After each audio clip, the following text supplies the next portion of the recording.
Hi guys. Long time no see. Hello. How are we? How are we? Welcome back. I hope everyone had dinner. Hi Tundra, welcome in. Nice to see you, friend. How are you doing tonight? Hello. Oh my gosh, 40 stream streak? Drak, thank you so much for the 40. Oh my god. Hi Apple. Hello. Who got first today? Yes, I'd cuddle a ghost, a certain one. Oh, me? Oh my gosh, Shani, thank you so much for your prime. Thank you, thank you. Hi, Casket, who loves me very much and who I love very much. I do love you very much. Hi, Lukey. Okay, hold on. I need to see who got first. Who got first? Oh, Mato, congratulations on first. Hello. Oh, congratulations on the instant fruit as well, Drock. Hi, Sky. Nice to see you. Hi, Moon on the rocks. Hello. Hi, Crimson. Thank you for the lurk. Good to see you. Hi, Caro. Oh, so many cuties are here. Oh, Casket, that song? Oh, did you like it? Don't swoon too hard for me now. I'm a bit sleepy, just looking for a place to nap and lurk. Feel free to nap and lurk here, friend. Feel free. We're just going to be reading some fantasy stories tonight. With the rain sounds and everything, I know I'm so cozy myself. I'm so cozy right now, chat. I have my blanket. I am the epitome of a burrito. Oh, Squishy, thank you for the lurk. Thank you. I actually did eat dinner and finished it before you arrived.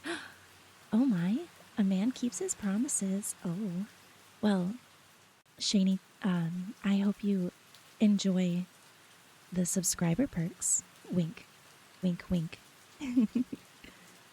Way too late now. Oh. How was your dinner, Cassie? It was good. It was good. I did what I said I was going to do.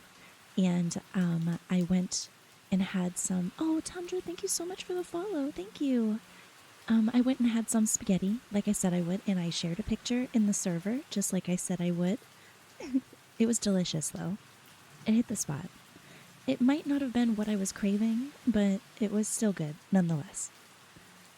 Hello, Cass, and hello, chat. Hello. Hello, hello. Welcome back, King. This is perfect. I'm working out, and a chill stream is perfect. Ooh. Hell yeah, chill stream. Hell yeah. Oh, I just realized something very important. Where is it? There it is. Perfect. I will definitely enjoy the subscriber perks.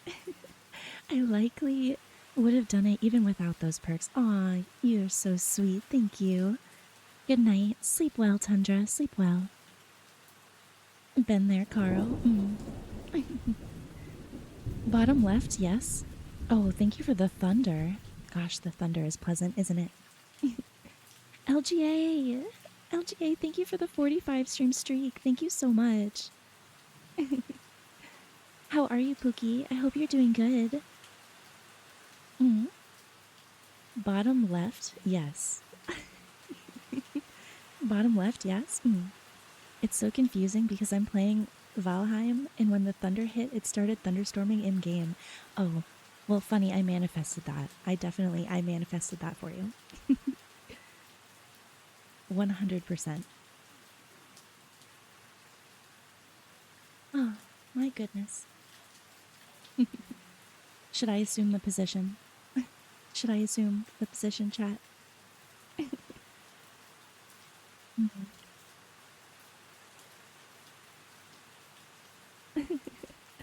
Oh yeah, your voice is like my pre-workout, but it's not before, it's in the middle of. Oh, I see. I see. I see. Assume the position? Let me. Oh, you guys. You guys. Oh my gosh. Oh my gosh. Chill, chill. Chill. I just meant my reading position, of course. I just meant my reading position. Gosh, get your minds out of the gutter, chat. My. This is a wholesome stream.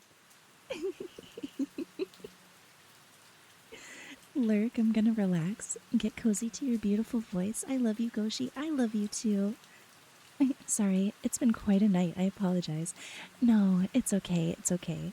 Trust me, I never follow my own rules. Mm. Oh my god, the glasses are so cute. Oh, thank you. If y'all be wholesome, I'll be wholesome. Deal?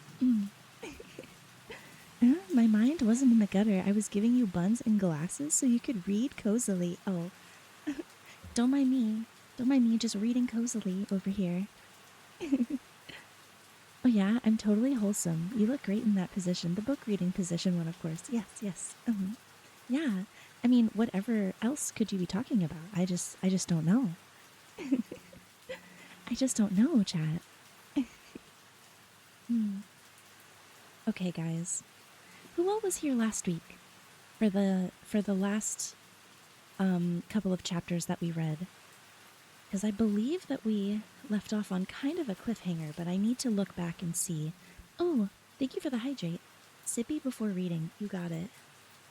Oh, I think they are talking about shot. Oh, hi Ted. Perfect timing. Welcome in. Nice to see you. I remember we heard the main character's perspective. Yes. That's right, because they were doing 1-for-1 chapter. Perfect timing? Oh yeah, because... oh, because no reason. Because no reason. I mean, if the reading position's what you call it, is the one you want to try, who am I to deny that question? Oh my god. You guys, don't make me crack up. Don't make me crack up. I cannot be loud. God, you guys.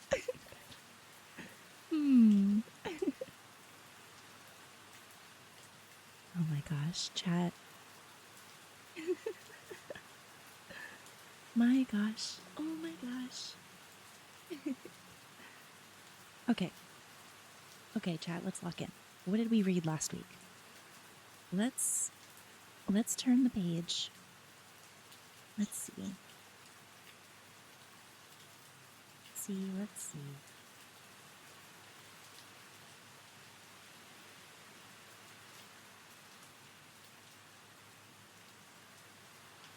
Oh.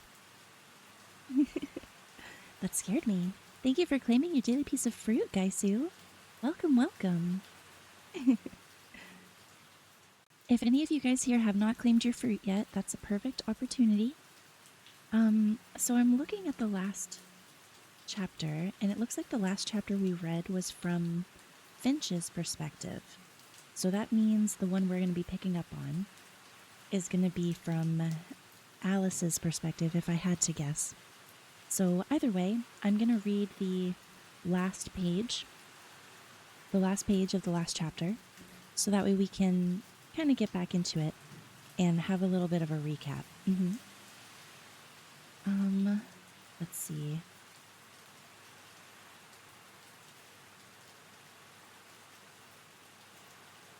Okay.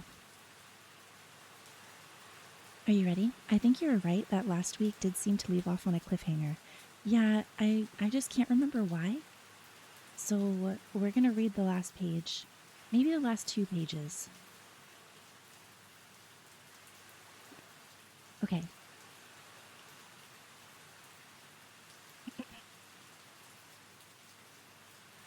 Why would I go with you? I know nothing about you. What's with this pocket watch? Why didn't Grandma June let you through the spyglass? Where do you even come from? You need to hear my sad story to trust me, she shrugged. All right. I come from a world you've never heard of, so it's no good my telling you its name. I lost someone I loved, and it was at least a little bit my fault, and I ran away from that. I ran so far I couldn't find my way back. I've been gone so long I don't know what I'd be finding my way back to. Her voice went a little mean. How about you? Think that girl will still remember your name? Your face? Time gets slippery when you start walking through doors. She could be married by now. She could be dead. Her words were infecting him with a buzzing, low-grade panic. Alice? Married? Alice dead? Alice, 30 years old, say, smiling at him politely? Letters? What letters?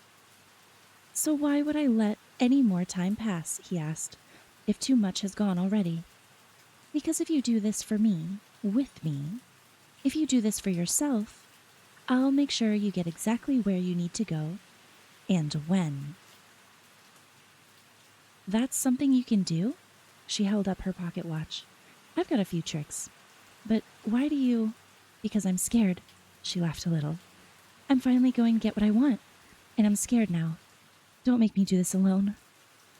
The last scavenger hunt Finch had gone on took him to a heavily fortified castle at the foot of the ice mountains. Its moat swam with annihilating mist, but its drawbridge was down. He'd run across it.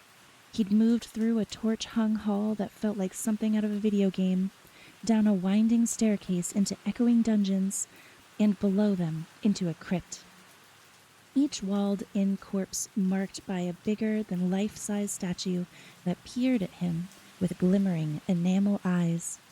He'd taken a rusted metal crown from the head of a surly-mouthed queen and a misty orb from the hand of a mage. Crouching next to this slippery, avid-eyed woman in her faded blacks, Finch felt the same way he had walking through that castle courtyard. It was addictive, that cocktail of trepidation and desire, walking on when you knew you should turn back, saying yes when the right answer was so likely no. First promise me, he said, after the adventure. Promise you'll get me back to her.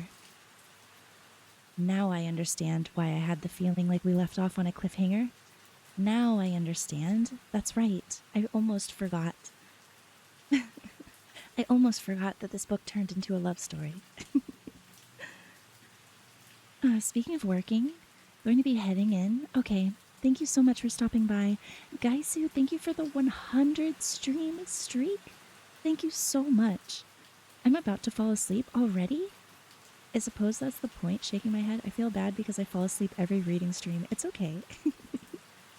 It's totally okay. If you guys fall asleep, that's the entire point. I want you to fall asleep with me.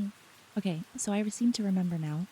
The plot point we're at is that Finch is trying to find his way back to Alice because he's like finally coming to terms with the fact that he misses her. And he's traveling with this girl who is the only person he can find that knows how to travel between worlds. So that's what he's trying to do. And now that we have that confirmed, the POV switches to Alice. And I don't think I said so at the top of the stream, but we're going to be starting chapter 27. So we've already read the first 26 chapters. Can you believe that? Cuddled at Ghostie's feet, wagging my tail gently and yawning. Aw, what a cute little pupper. Oh, you're so cute. Yeah, everyone cuddle in close, okay? Let's be cozy and comfy when we get into this. Does anyone need any water or anything before I start? I'm going to take a sip. Let's be hydrated. I missed 26 chapters? Yeah. You sure did. But it's okay. The VODs are out there, I promise.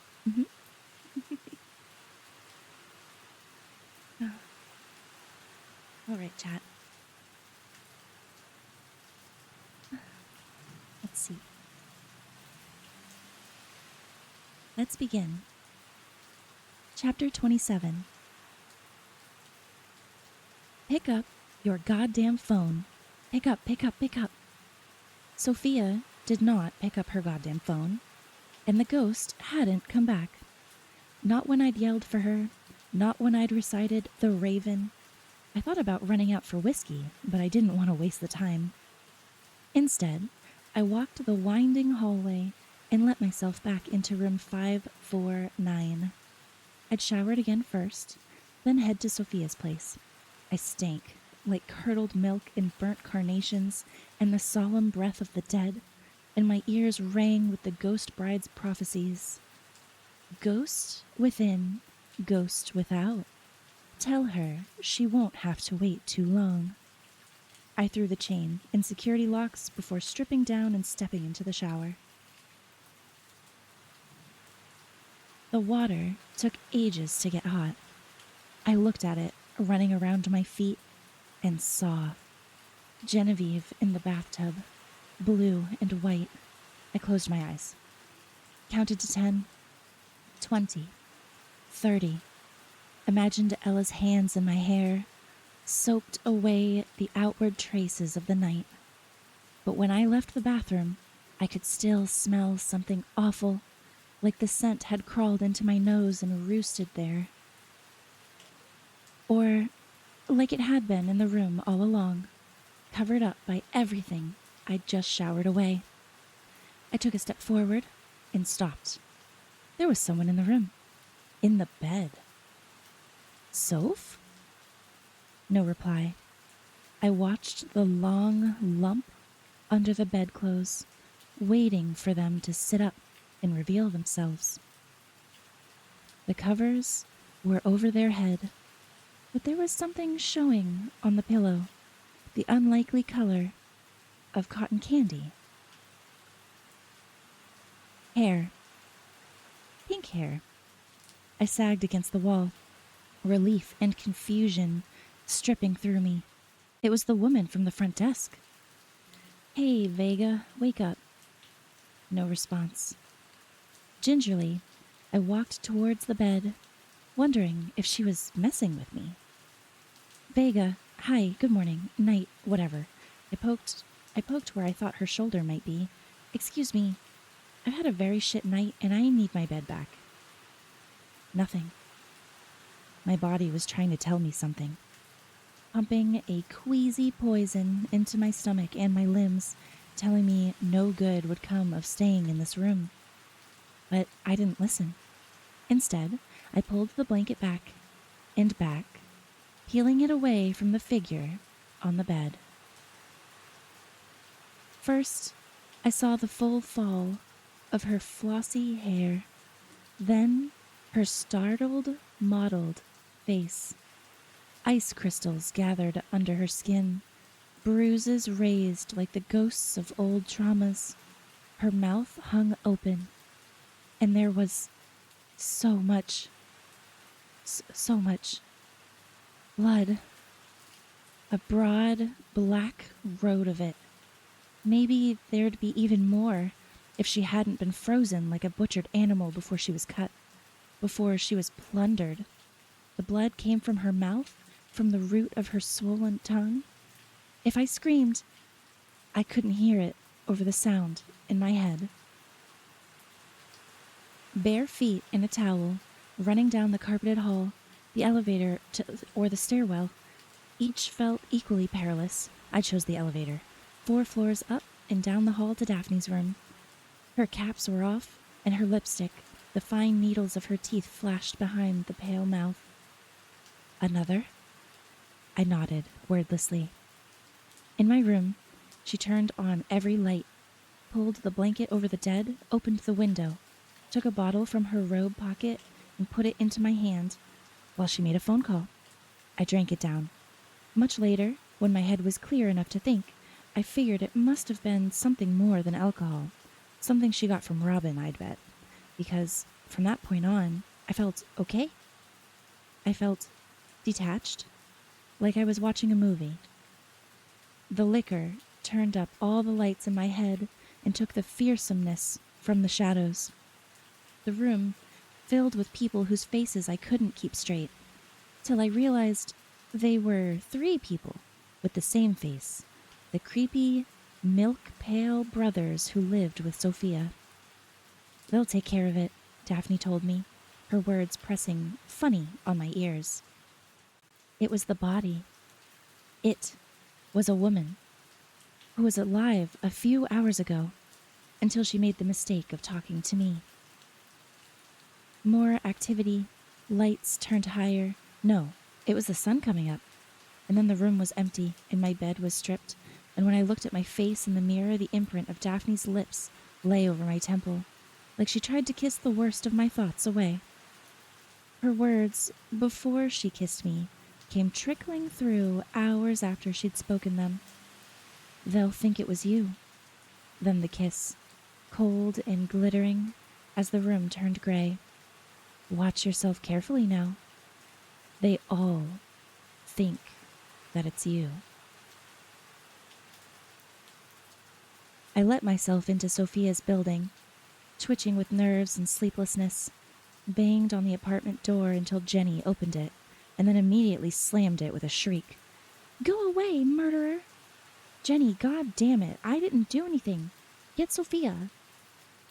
"What? So you can murder her? No way!" I rested my head against the door and changed tactics. "You really think I can't kill you through a door? I'm fucking dying to. Get her." A few seconds of silence before she spoke. "She's not here, and that's not my fault, so you just leave me alone now." I believed her. Jenny would sell her own mother up the river for a peppermint stick. Now, I was walking down 7th Avenue, tracing my night, looking for pockets of lost time. I reviewed my path at the wake, ran my nails over the sealed black box that held my memories of the night. I broke into the apartment in Red Hook. I hadn't seen my attacker on the subway, but I'd heard them.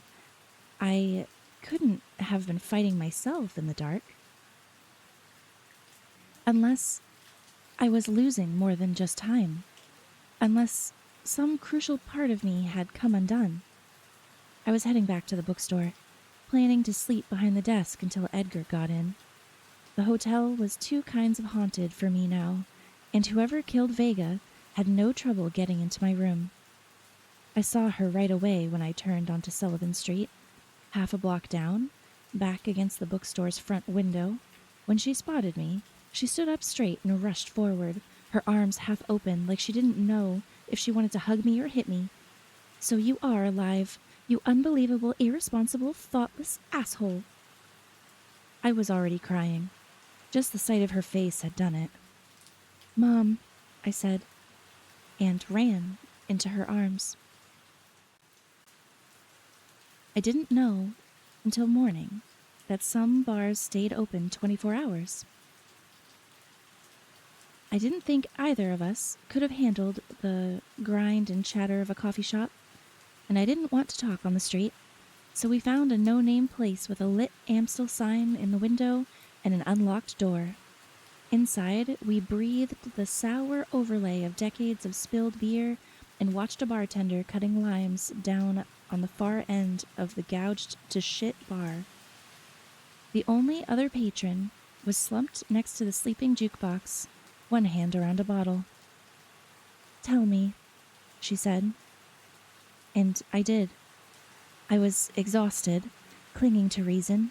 I wanted someone to hold all the unwieldy, sharp edges, all the pieces of my slipshod investigation, to tell me what they meant, or just to take the weight for a while.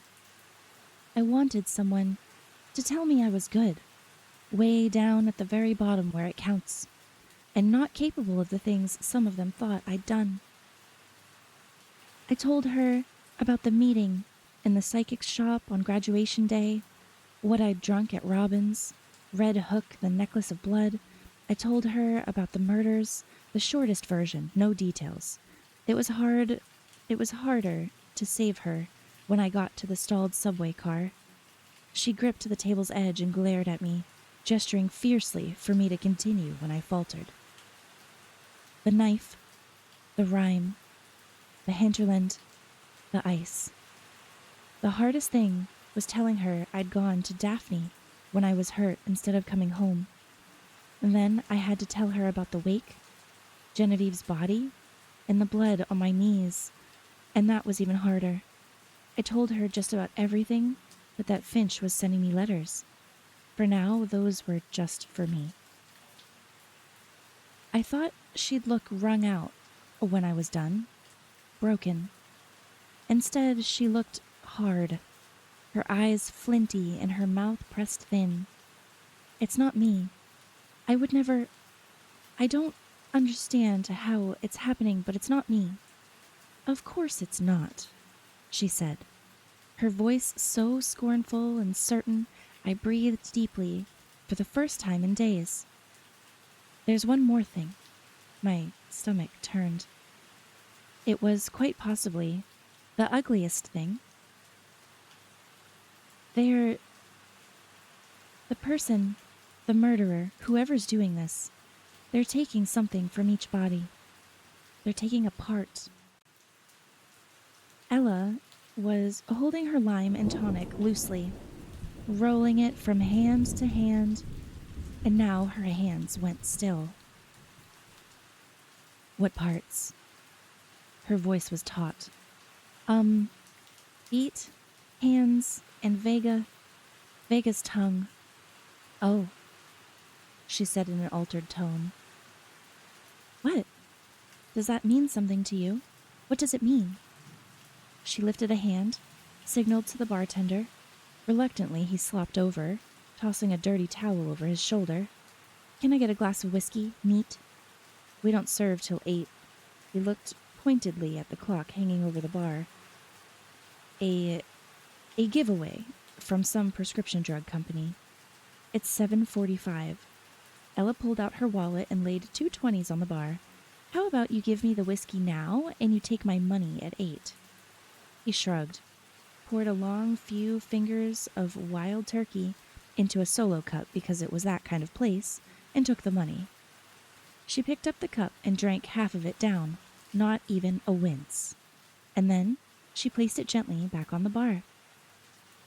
Do you want to hear a story? In my family, that was a loaded question. I wasn't so sure I did. There's a tale I almost forgot I knew. Althea told it to me once, a long time ago. Did I ever tell you? She stopped, shaking her head. Of course I didn't. I never told you shit about my mother. I still don't, even now. It's okay. It's hard for you. I get it. No, you don't. You never will. It's 19 years worth of complicated, and we're not getting into it now. I grew up in the Hazelwood, remember? I grew up in that cracked up, fucked up, broken place between 2 worlds, not of one and not of the other. You can't imagine what it was like living there, with her getting sicker and sicker, and those creatures crawling in from the woods, and me sneaking out, half convinced I was one of them. But that's... She took another swallow. That's a story for another day. It wasn't. We both knew she'd never tell me the entirety of that tale. It wasn't easy being Althea's kid, even before we moved to the Hazelwood. But one thing I'll say for her, she could spin a hell of a bedtime story, stick with you for months, give you nightmares for years.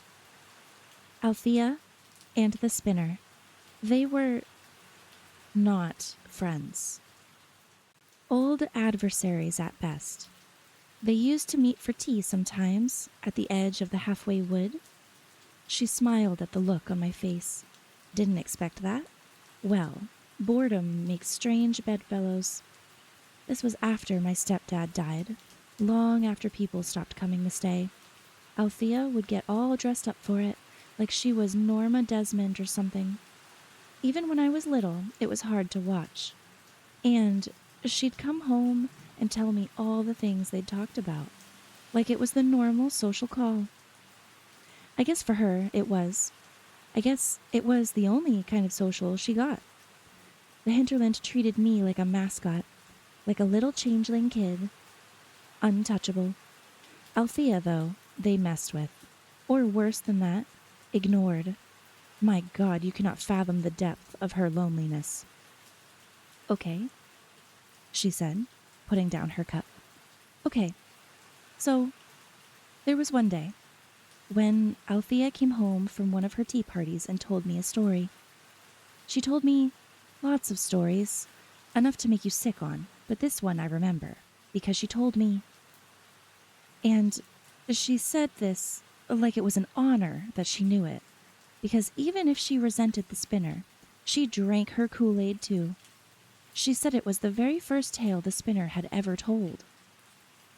This story is called The Night Country, and it is not a fairy tale.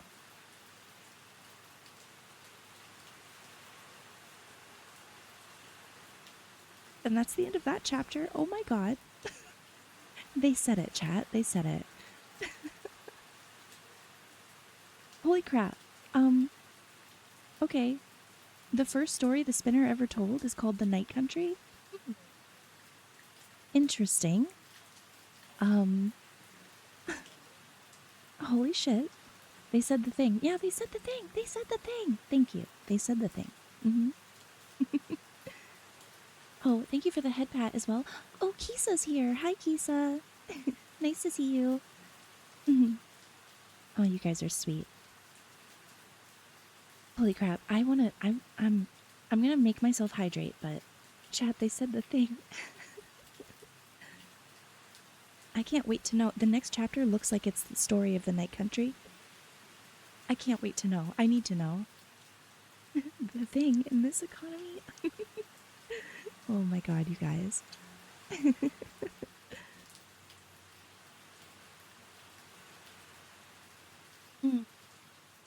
Okay. Teehee. So Cass, what'd you think about this chapter? I thought it was fucking wild. I'm sorry. How did Alice end up at a bar at 7 in the morning with her mother? And now we're learning about this really fucked up nightmare story? So cool. Oh, it's Cheesy Berber. Hello. Hello. Hi, your voice reading this is so good. I'm so cozied up right now. Oh, Kisa. Good. Get cozy, sweetheart. That's exactly what we're here for. All right, chat. I'm ready for chapter 28. I hope you are too. All right, here we go. Aw, Tundra, sweetie. I hope you're sleeping so well. Okay. Chapter 28. There's no shortage of spilled blood in fairy tales.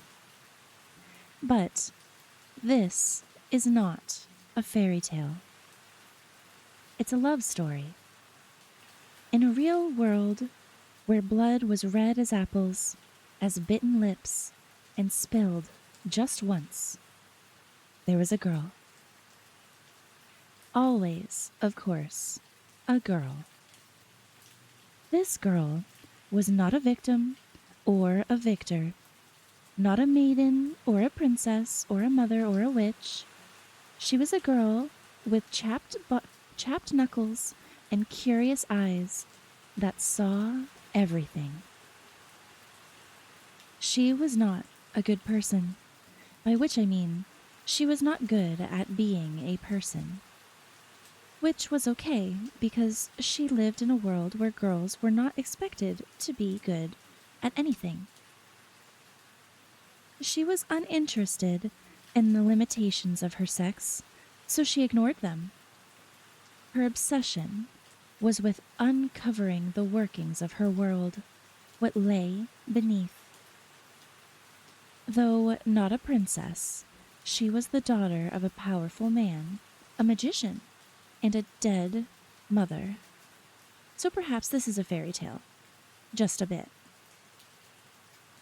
With no mother to raise her, the magician supposed she could raise herself. He gave her freedom and trust and a library to roam in. Though not a whimsical child, she was drawn to his books of fairy tales. Such tales exist in all worlds. She loved them, not for their enchantments, but for their shapes, their ruthless black and white symmetry. She was often left alone, but she always had her books, and she was never lonely. Her father was a very bad person, but very good at hiding it, and he had become powerful by his importance to the rulers of their world. One after another, these rulers died, and always he was there, invaluable and discreet, to guide their successors, until at last none was left to rule but him, with his strange and lovely daughter. Because she was very lovely, and wise enough to know it was dangerous to be so, in a world where she prized knowledge and the freedom to seek it above all. As her father, who was proud in his way of his brilliant daughter, and allowed her access to the tools of his arts, turned his mind to affairs of state, she was left to her own devices. There was no wolf to mislead her in the woods, no stepmother or enchantress. There were only her books, her curiosity, and the iron of her will. The first magic she learned was the art of wearing different faces. This was a world where small magic was common, and those who could use it to smooth their way. But transformation was not a small magic. Once done, a magician could not return to the face of their birth. The girl peeled herself away from the face she'd been born with, trading it for a plain one that would allow her to do as she pleased without notice. Her eyes only she couldn't change. Silver blue eyes, their color as unlikely as summer ice, and her father knew her by them when he saw her again. He said no words of damnation or praise, but pressed a hand to her unfamiliar cheek. He was not a tender man, and it was not a tender gesture, but acknowledgment of what she'd done. One magician honoring another. From that day, he left her to her work. He never spoke of marrying her off, but waited greedily for what knowledge her studies might uncover that he could profit by. And he did.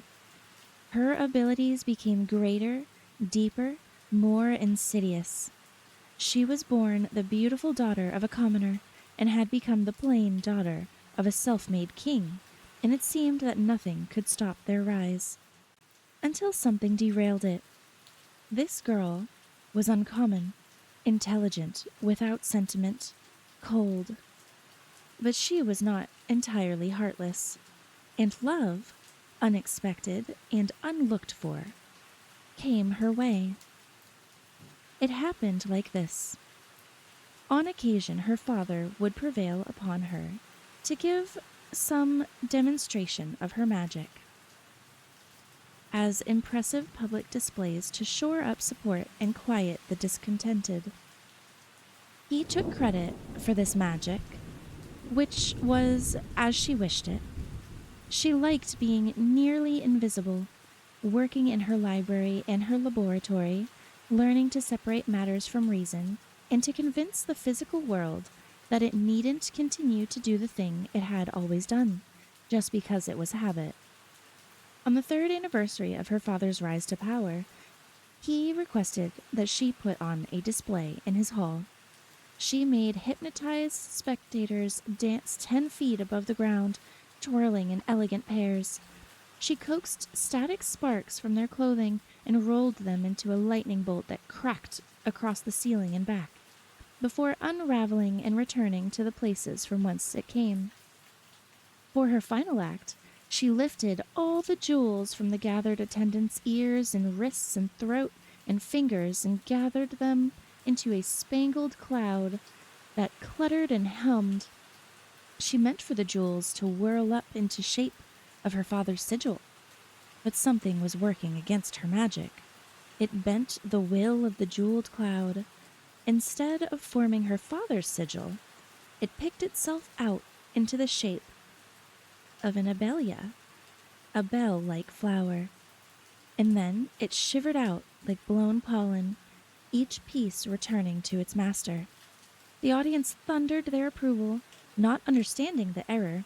The girl's cheeks reddened as her father looked at her, ferocious and brief, before turning a benevolent face to the crowd. But her heart was a shivering cloud too. Only another magician, could have disordered her display, one even greater than she. And by doing so, they'd both shamed and honored her. The flower was her namesake, like her dead mother's. Her name was Abelia. The second time it happened, she was alone. She could not, to her frustration, change the paths of celestial bodies. That was a magic even her father's grimmest grimoires could not condone.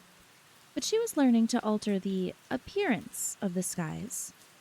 On a moonless night, she stood by the edge of the lake behind her father's palace, her sleeves rolled up, her hair tied back, borrowing the light of the stars. She made a counterfeit moon and ran it through its phases. But as it waxed, it deepened in color, from champagne to wine. Her arms ached and her eyes streamed, and still she could not make it pale. In its fullest form, it sprung 5 arms, and a star spun out of orbit to serve as its pistol. "Abelia," said a voice from behind her, as deep in color as the altered moon. She turned, and her life was changed. What drew the girl to the mage was his magic. What drew the mage to the girl was her ambition. To him, ambition smelled like a drug, like opium and amber, and hers was bottomless. He too wore an altered face, but while hers was built to go unnoticed, his was made to please, because it costs less for a man to be pleasing. From that day, they worked together.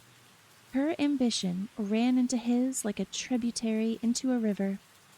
He reminded her of her earliest wish, to peel up the corners of the world and see the workings that lay below. Anyone who seeked to bend the world to their wishes, with words or science or magic or sheer will, must operate by a code. The girl was not good, but she had a code.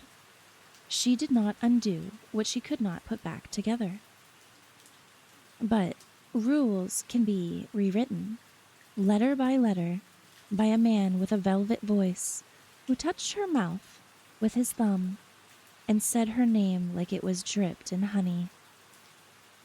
When he asked her the first time, he said it lightly. "Hands," he told her. "There's so much magic in hands. If we needed them, if you needed them, could you get a pair of hands?" "Yes," she said, "of course. The city has no shortage of corpses." "Not like that," he said, choosing his words as delicately as grains of ice. "There's a power in ending a life. In the dead giving their body to make something new. And ending births a beginning, becoming that much more powerful." The girl understood then what he was asking for. She took one hand from her seamstress. Clever hands, neat and quick. She took another from her cook, blurred with scars but strong. And her lover was right. The women were alive and then dead, choking on poison on Abelia's sitting room floor. That was their end. But when Abelia took their hands, it became a beginning too. She could feel in the hands' heaviness all the knowledge that pooled there, all the ability. She wrapped them in yards of heavy satin and had a rider carry them to her love. The rest of the bodies she disposed of. All of it was easy after that. One foot came from a housemaid who'd always moved lightly through the castle, with the darting joy of a bird. The other from a messenger boy who spent his days running between the castle and the city. When her lover asked for a tongue, she solved 2 problems at once, cutting it from the mouth of her father's silver-tongued right hand. He'd grown too powerful of late, too sure of his place. She didn't tell her father. It was she who solved his problem. For the pair of eyes the maid requested, she ventured into the city, Her anonymous face her disguise. A man in a tavern there was bragging of all he'd seen in his travels, how far he'd come from, and where he'd been all the way. She gave herself a lovely face and form, just long enough to lure him into an upper room, where she took his life and his eyes that had seen so many wonders. Now, her lover said when she'd given him all these things, he could not hide the thrill in his voice. Now, we need only a heart. This was harder for the girl to obtain. She did not lack nerve or even appetite, but she could not decide on the heart. A good one, but who could tell what secrets might lie inside it? A hard one, then, but what rotten softness might hide within? She considered the riddle so long her lover grew impatient. If you don't have the stomach to do this, he warned her, I'll find one that will. The girl did not like to be threatened. She didn't answer this threat because she hungered to know what great magic he was building, whose purpose he still hid from her. She only bit her tongue and noted with a scholar's fascination how a slice of the love she bore for him shriveled and fell away. The arrogant magician hadn't noticed it when her magic exceeded his own. He did not understand that by teaching her ruthlessness, he'd made her more powerful, and he didn't recognize that her ambition had grown greater than her love. Finally, impatient with her, he chose a heart himself, the finest heart he could think of, the heart of a king. When she'd learned he'd killed her father, the mage imagined she would cry, as women do. Be angry with him, he imagined she would rage, strike out with attacks he could easily defend against, and require many kisses to return her to herself. When he showed the girl her father's heart, she did not need his words to recognize it. It was shaped like her own, just barely scarred with love. The scars belonged to her, and those on her own heart, faint as they were, belonged to him, her father, not to this man she'd briefly thought worthy. She knew, too, that her heart would not be scarred again. Her father was dead, her heart impenetrable, and the man before her already gone to dust in her mind. She lifted a hand as if to touch his cheek. She smiled that it should be so easy, that she should already be tender with him. She was not ready. He was not ready for the knife in her other hand. With strength born of fury and a hidden drive by magic, she divided him from himself. Her face was set and steady. She did not seem to hear his screams. She knew enough of magic to guess at what must be done with the pieces she'd gathered. The eyes, the tongue, the hands, the feet. She laid them out in the semblance of a body, and in the center of them she placed her father's heart. Her hands were still red with her lover's blood, and it touched the pieces like a covenant. It was not long before the pieces shivered and shook, and the air among them thickened with gristle and tendon and blood and bone. When they stood up together, they formed a figure that did the thing it was made for. It pierced the wall of the world. It made in that wall a door to what lay beyond, a great nothing waiting to take form. The figure breathed in the life of the world behind it and blew it into the gap. Then it moved aside for the girl to step through. Before her, stretched out like a sleeping beast, lay the thing her lover had used her to kill for. A new world, awaiting to be given form. A night country, fresh made, created through magic and blood. As she stepped onto its giving ground, She felt it opening its arms to her. She became its master and its servant. It laid its cuts on her unreachable heart. She looked around at the soft black canvas of her world and submitted to its pull. She knew only order and magic and the books of enchantments she'd raised herself on. Love had burned out of her at the root. Grieving and angry but never uncertain, she made an ordered world, a world that ticked and turned like a clock. She filled it with fairy tales. And that's the end of chapter 28. Oh, hello, Steve. Welcome in. Hi, Vlad. Hello. Nice to see you. Lord of Salami, thank you for the follow. Thank you. Welcome to the afterlife. How are you guys? Welcome, welcome. Oh, I'm so sad. Right? So that's the Night Country fairy tale. So there's two things. There's two things I want to take away from this story, okay? The main thing is that the girl, the magician, the girl, the witch, I guess, she sounds an awful lot like the person that Finch is traveling with, doesn't she? And the ritual that she did sounds an awful lot like what's happening in Alice's world right now, doesn't it?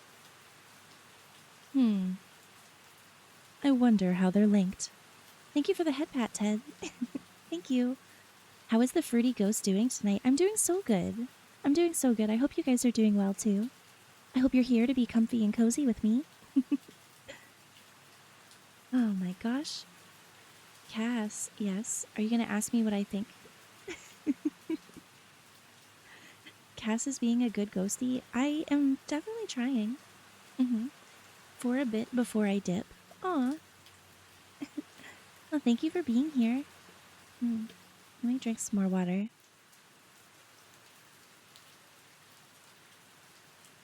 Are you guys enjoying the story so far? Be so for real. Actually, yes, I'm gonna ask that. I've been enjoying it myself. I really have. That last chapter was really cool. Like, truly, so cool. I love how there's like, it's revealing more and more as we go, but it's not in like a way where you can tell what's happening. You know? It's Pete. It's very good. Okay, shall we start chapter 29? Okay. Chapter 29. The bartender sliced his finger halfway through my mother's telling, shouted once, and disappeared into the back. The drunk in the corner groaned as the jukebox clicked to life, playing an old Flamingo's song. The spinner was gone, but her stories weren't. They could still leak poison into the air. So you think that the spinner, and now you think someone's trying to... I don't know what I think. The bleak landscapes of the tale pulsed in my mind, in shades of red and gray. The trio said at first, what if the dead weren't victims, but martyrs? What if their deaths meant more, and their desecration had some vast, impossible purpose? A night country. What did Althea think of that? Did she tell you? My mother. She said the words like a curse. It's just good she heard it when she did. Any earlier, and she might have tried to make one herself. We always lived in Althea land anyway. She would have loved to make it literal. 2 hands, 2 feet, a tongue. 2 eyes, a heart, and blood to cover them. That was it. The piece I'd been looking for. But I had to get my mother clear of it. Or maybe, I said, my voice rusty, it's just a story. Ella fixed me with a stare that could wither an acorn. So says the literal story. She never referenced my origin like that. It stopped me short. I'm not saying someone didn't hear it and believe it, I said. That they're not trying even to do what she did, but the spinner told a lot of tales, and all of them true. And all of them true. We looked at each other, but I wasn't seeing her. I was trying to picture it, to imagine its outlines. A night country, a world built on carnage and sacrifice, made to order. But by who? Ella swallowed the last of her whiskey. I know you're not at the Best Western. My eyes refocused on her tired face. I called the front desk asking for you. Didn't want to tell me one way or the other, but I figured it out. I caught a drop of condensation as it ran down the side of my cup. Why didn't you believe me? I just had this feeling you were lying to me. Why didn't you say anything until now? I wanted to see your face, I think. She studied it. I wanted to see if you'd try to keep lying. Why enough with the questions? It's time for you to come home. When this is done, I'll come home. She cursed softly, looking at the ceiling for strength. I wondered who she was looking up there for. Certainly not Althea. What does done look like to you? She began quietly. Is done when you're dead? What will you do if you figure out who's doing this? Turn them in? Stop them? You think they'd put up with that? Any of them? It's time to stop playing at whatever it is you're playing at. It's time for us to go home. You don't owe anyone here shit. Anyone but me. You just said they might be trying to make a whole new world, I said incredulously, my act cracking. You think I can just walk away? You might be a story, she said, ignoring me, but I know stories. Sophia and the rest of them are not like you. They are as different from you as an eagle from a canary. They're not built to survive here, and honestly, good riddance. Mom, stop! I grabbed her wrist hard, and though it was her bones in my fist, it was my wrist that ached, where Sophia had grabbed me at the diner. As fast as I reached for her, I let go. I could taste acid in the back of my throat. Blank-eyed, she rubbed her wrist, rolled it. You know what? She said. No. I've always excused your temper. It was easy to blame it on what you were. But now this is you. Just you. The hinterland is gone, and neither of us can blame the spinner any more for how she made you. We are done with that. Her eyes were darker than I'd ever seen them. If you touch me in anger again, I will fucking touch you back. I messed up, I said low. I did. I wasn't thinking. My breath gave out before my words did, juddered away as the panic rose, nibbing at the edge of my vision. I'm sorry, I said. Just wait. I bolted for the bathroom. Tiny, rank walls papered in ancient stickers. I thought I'd vomit, but I couldn't. Bent over the sink, I palmed cold water onto my face, breathing out, breathing in. I looked like shit in the mirror, my pupils sharpened to black beads and my skin yellowed by the light. I stared at my face, hating it, in pieces. All the parts of me that would never look the way I felt. Mouth that would have been sweet set in someone else's face. The heart curve of my hairline. Eyes like a creature of the woods set to startle. At least the hair was right. The kind of untamed mess that happened when you leave short hair to its own devices. It was choppy and rangy and in between, and it looked like me. What are you? I asked my reflection in a choked whisper. What fucking are you? What do you want to be? I had a vision then. A memory, so saturated in color and sensation you could almost call it a flashback. Of my mother cutting my hair in the bathroom mirror. A photo of Jean Seberg propped onto the sink and the burn of her exhales wafting past my eyes. When she used the smoke while she trimmed. I breathed in, breathed the memory away. Then I tucked my overgrown ends behind my ears and left the bathroom. But my mother was already gone. I was walking back towards the bookshop, along the rustling edges of Washington Square Park. And when I felt something in the air, a funny, cold little poke. As if someone had pushed aside the atmosphere like a curtain and stuck a finger through. A moment later, a paper airplane pirouetted over my shoulder like a blue angel, landing note first in a laurel bush. I looked back, just in case a little kid was about to come running after it, but the sidewalk was empty. I swore I smelled a sinuous note in the air, the scent of not New York. Not laurel leaves or pollution or street food or perfume, but something compounded of the molecules and stardust of far, far away. Maybe I could catch it in time, I thought. Catch that little rift in the air with my fingernails and peel it back to find him. For now, I could unfold the airplane and read his letter. God, and that's where the chapter ends. The next chapter is the letter. God, this book is so well written. I love it so much.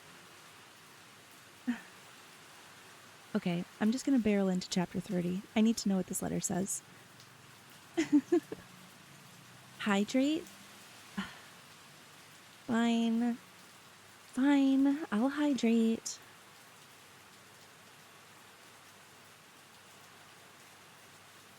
Wait, did I miss one?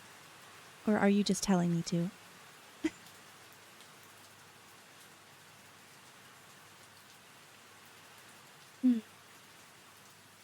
Water's good. Thank you, Luke.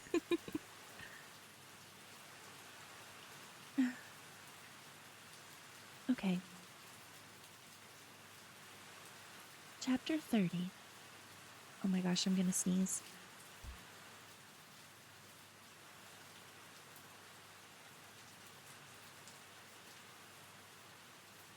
Oh my gosh. I'm glad I was able to mute for that. That was really loud.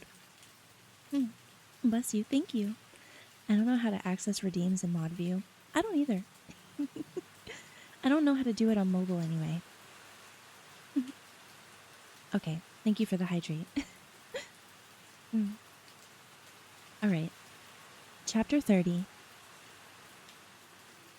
Dear Alice, soon I'll need a break from magical things. I'll want to walk through a door that's just a door. I'll want to talk to a stranger who's in no way mysterious. If you could see the view from where I'm writing this, you'd understand why. Fuck it. I think I want all that now. Right now. I want to read books that stay on the page, and ride the subway, and eat dim sum, and I want to hold your hand.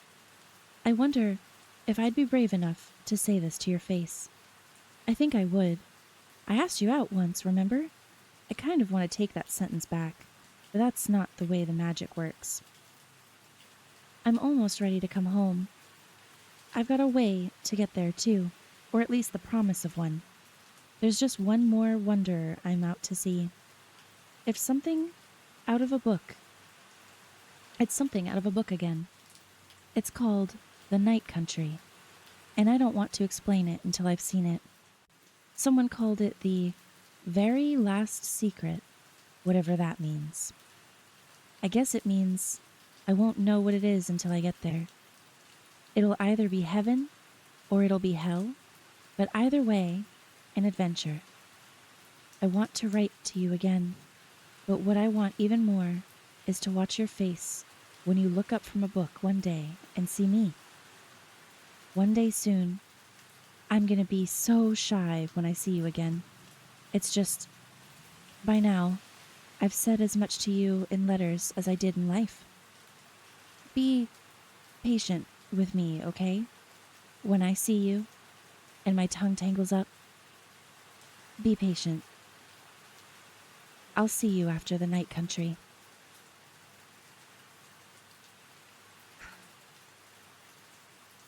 Fuck.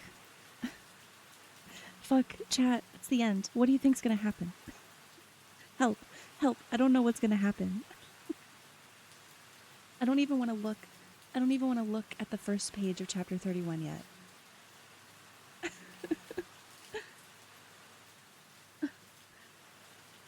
Eventually, we're gonna have to kill this bit. What do you think?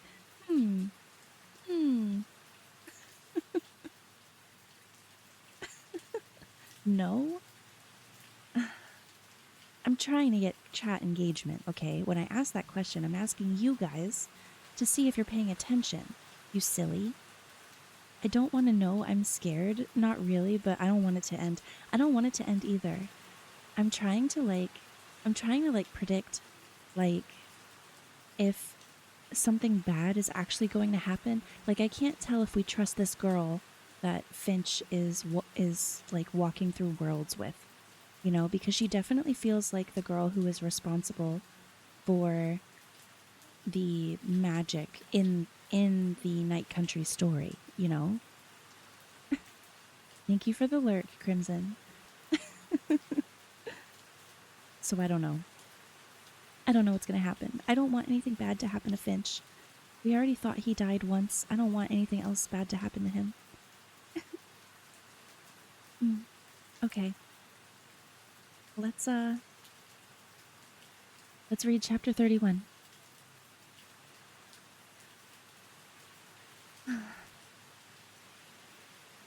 How did stories seep through the walls between worlds?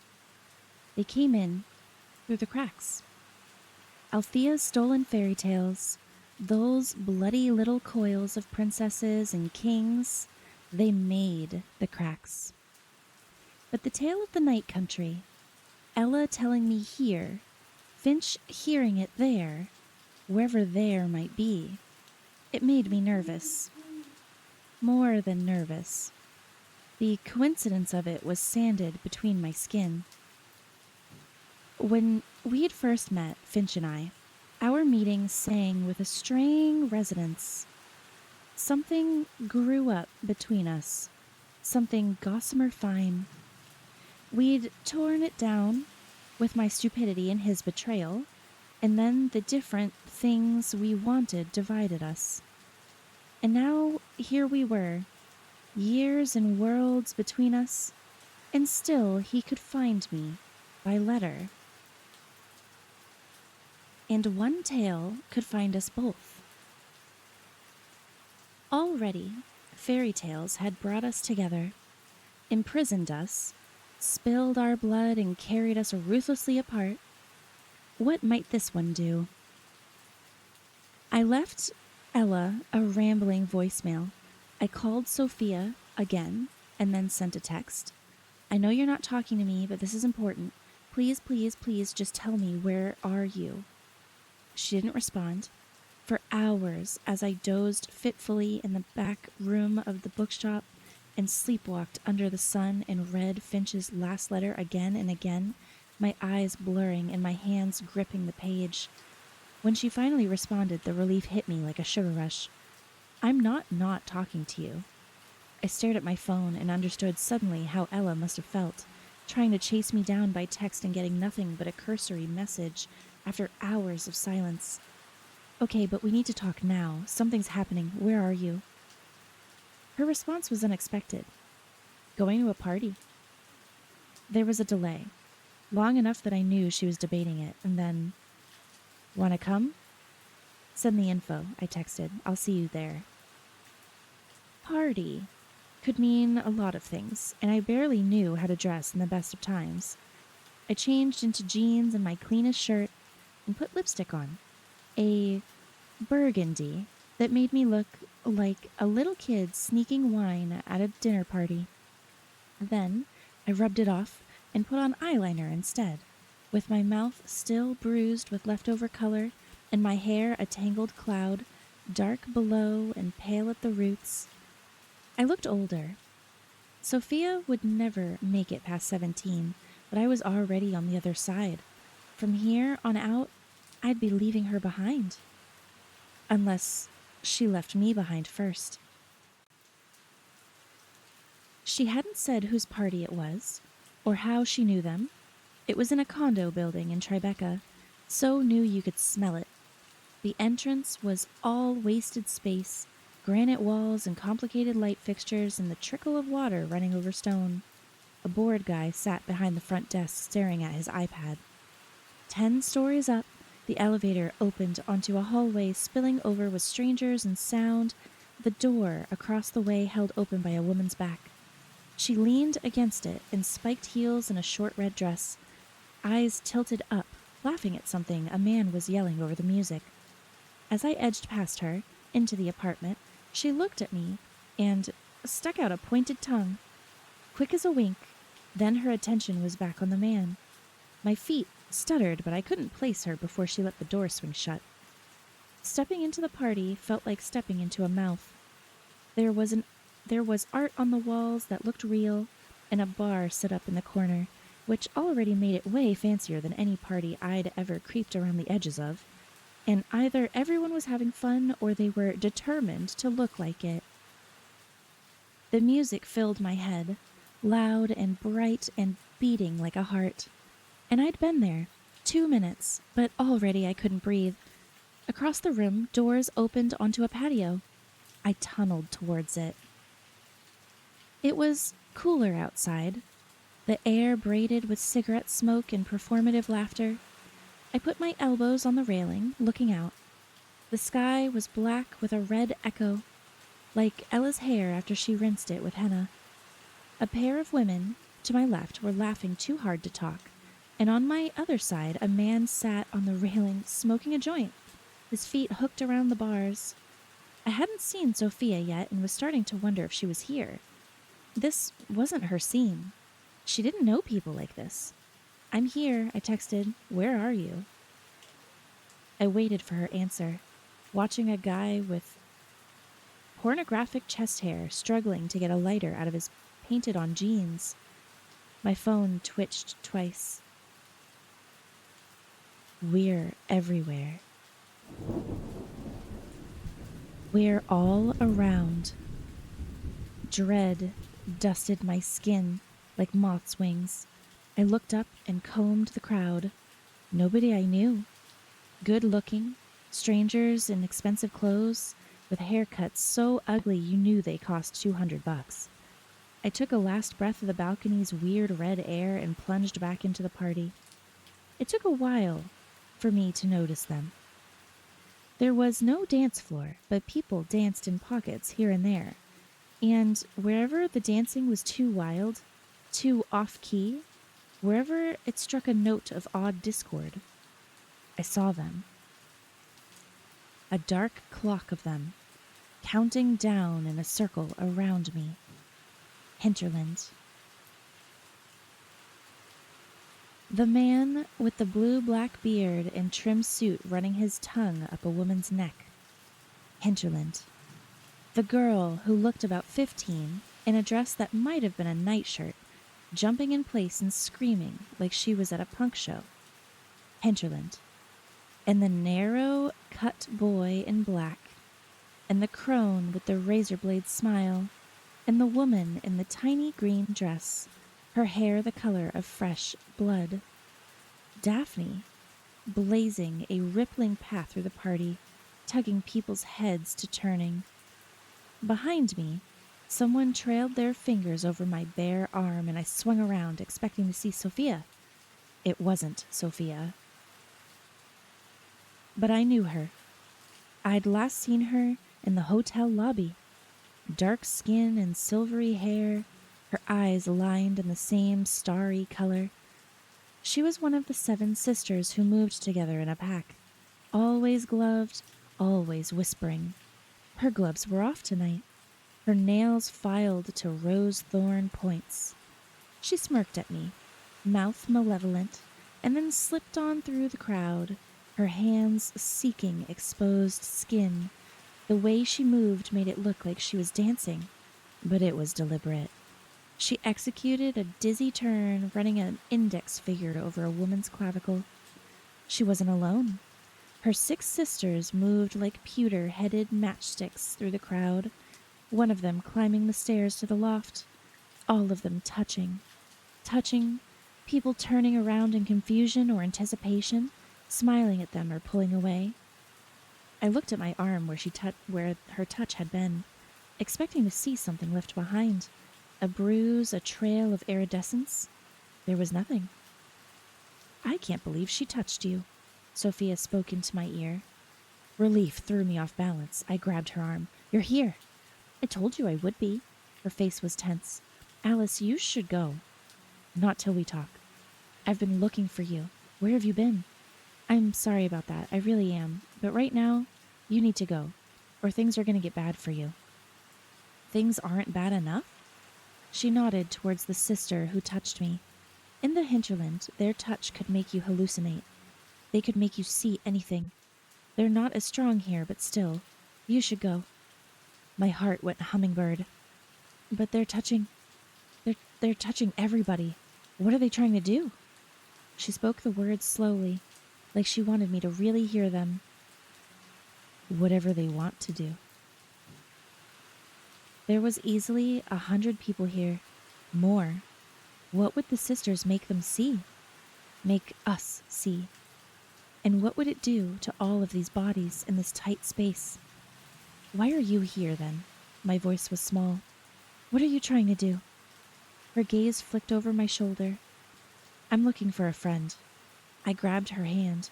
You found me. Come on, there's stuff I have to tell you, and I have to tell you now. I can't go, but you'd better. They can only mess with your head if you're close. I had more to say, but just then, every light in the room, every bulb and candle flame, the glowing end of every cigarette, the lit screen of every phone, shuddered and lifted, blue and silver and orange and gold, rising to a soundtrack of gasps and screams. They shook out damp-looking wings made of light. Dragonflies, the size of postage stamps and playing cards, rising over our heads. The crowd looked up, mouths open in awe or shock or fear, and when people lifted their phones to take photos, the fresh illumination gathered itself into wings, forms, and flew away. Are you seeing this? I asked Sophia. She shook her head. I should leave. I knew I should leave, but it was just so beautiful. The dragonflies moved like a hinterland stars. They wheeled and sparkled. People lifted their hands and the insects lit on them softly, catching their faces in cupped circles of light. When I lifted mine, Sophia slapped them down. Whatever you're seeing isn't real, she snapped. Pull yourself together. I watched a man in a flat cap catch a dragonfly between his palms, tilting it from hand to hand like a slinky. And then he yelped. It bit me. He shook his hand hard, but the thing held on. It got bigger. It curled its wings around its hand. The music was loud. His scream was louder. But I swear I could hear his skin sizzle. More screaming from across the room. Then just behind me. Then over by the door. The car alarms going off in rounds after a thunderclap. The dragonflies scattered up sleeves and down shirt fronts, wrapped themselves around faces and necks, and I turned my head away, horrified, slipped into screaming mouths. On the wall behind Sophia hung a massive canvas painted the mellow green of verdigris, its bottom half covered with little black slash marks, the shape of swollen penne pasta. From the corner of my eye, I saw them tremble. I saw them move. My skin creeped, and a scream pooled in my throat as they swarmed into a ball and then marched in a teeming black line off the canvas and over the wall. Ella and I had roaches in Texas, big fuckers, and the kind that scattered when you turned on the kitchen light, the kind that flew, skimming over your hair and making you lose your mind. I wanted to lose my mind right then. I pointed wordlessly at the wall, pressing my lips together tight. Sophia looked. There's nothing there, she said grimly. Time to go. But we couldn't. The crowd had become a mob. There was more happening here than I could see. The sisters must have planted a different nightmare in each head. A woman in a beaded dress clawed at her front, ripping at the stitching, beads flying off of her like water drops. A man bent over his knee, vomiting up a stream of light like he'd swallowed a dozen vindictive dragonflies. Someone writhed on the ground. Another person stamped and screamed. Panic spread like tear gas until you couldn't tell who was the sister, who the sisters had touched, and who was just infected by the screaming. And above it all, around it, their faces blissed out of, or wicked, or utterly unconcerned, the Hinterlanders. Felix was there. I might have seen Robin. The 7 sisters moved like priestesses possessed, and Daphne was up on the bar, dancing madly, wrapped in her falling red hair. Godless. Nora's words at the wake came back to me, an icy jet turning my stomach cold. With the spinner long gone and the hinterland dead, she feared its creatures, and their acts would grow wilder. Godless. It's happening, I thought. We're here. Then the chain of little paint bugs was skittering towards me, over fallen bodies and around dancers, and I couldn't help it, I screamed. Sophia pressed her hand over my eyes. "You're fine," she said. "You're fine. Nothing real is happening here. I've got you, got it? You're fine." I couldn't see her, but her hands were warm as a compress, her whiny breath sour on my face. The rational line of her voice drew me back from terror, and other thoughts got in. I remembered why I was there, what I needed to tell her. I steadied myself. "When we get out of here, I need to talk to you. Talk now, distract yourself." Screams of anguish, sugary laughter. "Death, Soph. If he found you, if he wanted you to, would you go with him?" "Alice," she said it with such tenderness. My knees bent a little, but I stayed up. "You could wait," I said, "till I'm old. If I get old, we could go down together." "Is that what you wanted to tell? What you wanted to say to me?" "That and I don't think they're being murdered. Or I don't think that's all it is." She kept her hands over my eyes. Around us, the partygoers shifted and shrieked. We rocked like a boat on a tide. I talked to my mom, and she told me a story. I wasn't sure how to tell it. Didn't want to try to tell it in the middle of this haunted room. Have you ever heard a tale called The Night Country? Her hands fell from my eyes.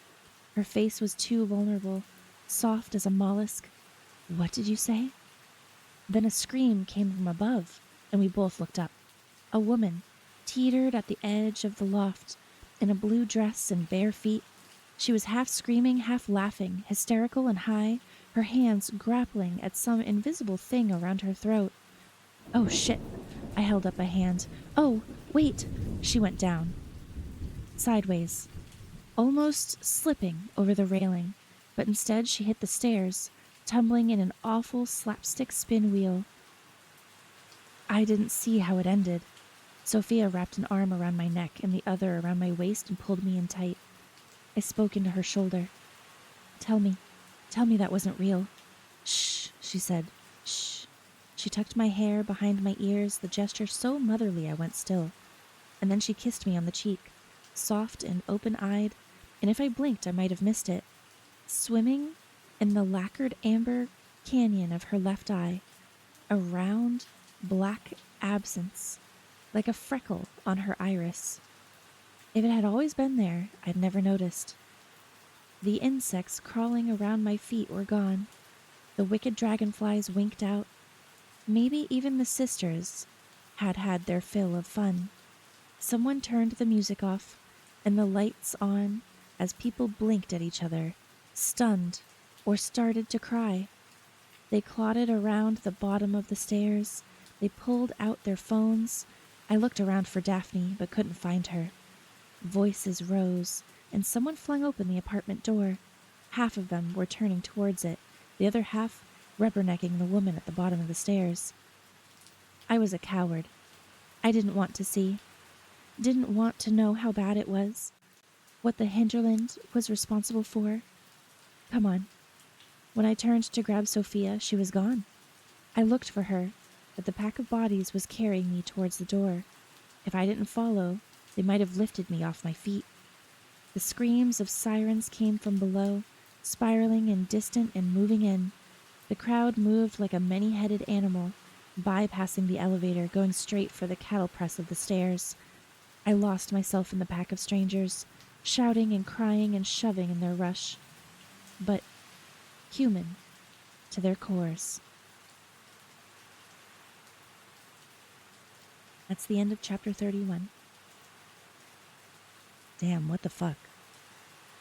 One touch, and you hallucinate? My god. Yeah, that's quite dangerous, huh? It's quite dangerous indeed. Morale? Yes. Agreed. Agreed.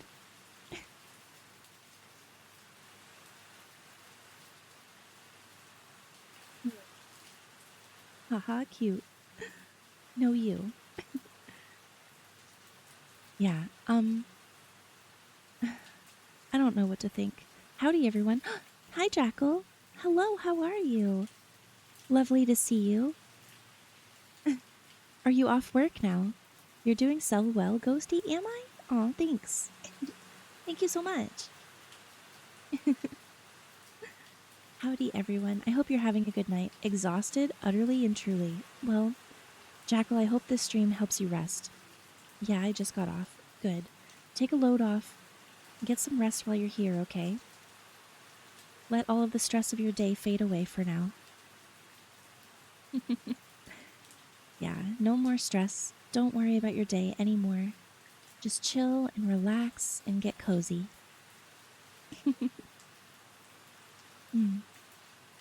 Okay, I'm actually, before I start chapter 32, I'm going to stretch. I feel it.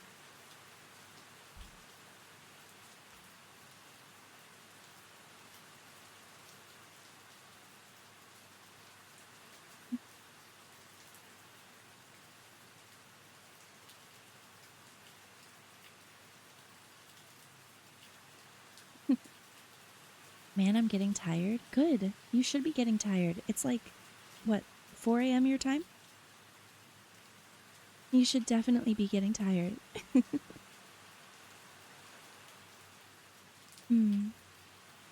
Oh, damn, that looked like it felt good. It did.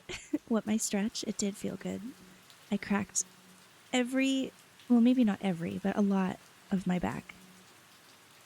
Yeah, 4 a.m. My goodness. I don't know how you stay up that late. Okay. Let's start chapter 32. Chapter 32. There was more than one trick to the pocket watch. Ianthe told him the next morning, when they'd ventured into a pastoral world for breakfast and for the kind of air that felt good to breathe. The book she'd read from to get them there had been in a language of trilling runes and hard stops, which tickled the ear to hear it. When he opened his eyes, they were stepping into a meadow so idyllic it looked like a Thomas Kincaid print. He lay down beside an honest-to-God haystack, while I went off to drum up some food. Jerky, milk in a skin, bread with cheese and honey. All of it, even the bread, even the honey, tasted of goat. In the lazy golden shade of the haystack, she pulled out her watch. It wasn't completely blank, he realized. It was pearlescent, colors changing themselves over its face. Wait for it, she said. A minute passed, and something showed. A string of numbers like a digital display. Pinkish, but unmistakably there.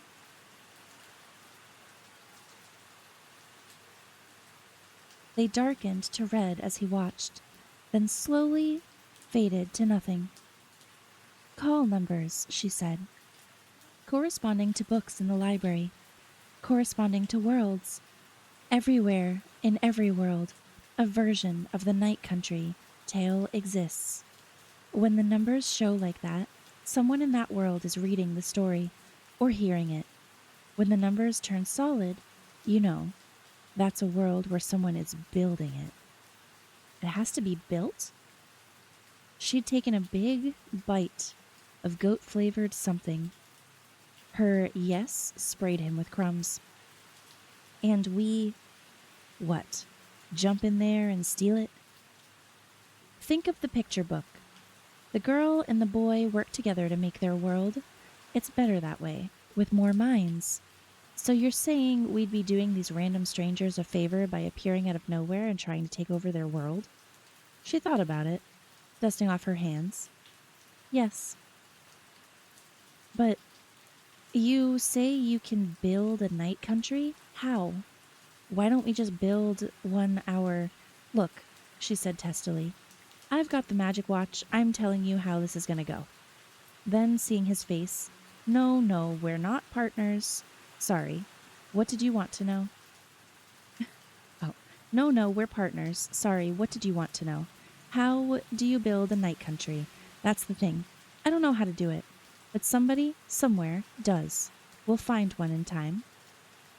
He should walk away. He knew he should. But the key was in the lock. Strange treasures awaited him beyond the door, and he'd already told Alice he was doing it. So he didn't want to go to her empty-handed. He had his green stacks of fairy gold, his magic pen, the mysterious walnut. He had a few new tricks. He could make goat cheese, drive fence posts, speak passable German. He'd gotten pretty into whittling for a while, but he didn't think Alice wanted his carved rabbits that looked a hell of a lot like bears. Instead, he would bring her what she loved best, stories. He was collecting all the tales he'd tell her when he got home. He was becoming his own kind of library. Those were strange days. He and Io dipped into and out of worlds, spending a day or an hour or an evening in misty mountain villages, ruins sliced into gold and gray pieces by the falling sun, cities crisscrossed by elevated trains, or wreathed in strange overgrowth, or veined like Venice with waterways. She chose the books carefully, picking worlds where they'd be safe, where they'd blend in. Finch didn't know how she knew, and she didn't tell him. They talked a lot, but she didn't tell him much, only tales of her travels through the hinterland, and a little bit about her life when she was young, reckless, mischievous, under-disciplined. She loved to hear stories about New York, if he could make them funny, but he took her lead, never sharing too much about himself. A week passed. 2. One navy blue night, drunk on clear liquor served in a tiny glass in a shanty bar on an edge of a vast red sea, Finch cracked open the walnut he'd taken from the hinterland, which Grandma June gave back. He wanted to see the dress of stars, the meticulous white cat. What came out instead was a man's voice, bellows deep and touched with stardust. The moonless child will die, and the starless child will fall, and the sunless child rise higher than them all. The startled bartender made a gesture at the two of them. That world's way of warding off the evil eye, Finch guessed, and turned their cups over to show them that they were no longer welcome. A dead world's prophecy, Io said, standing. Were more useless words ever spoken? She took out her watch to consult it, as she always did, and her face changed. She held it up. Numbers blazed off its face in solid black. The silence between them swelled, then shattered by the bartender, inviting them to in her own language to kindly get their asses out of her bar. Finch laughed a little, looking into Io's anxious eyes. Here we go. Back in the library, her face was grayer than the walls. She didn't let him fetch the book, even though she looked 2 steps from keeling over. On shaking legs, she found it. With shaking hands, she took it down.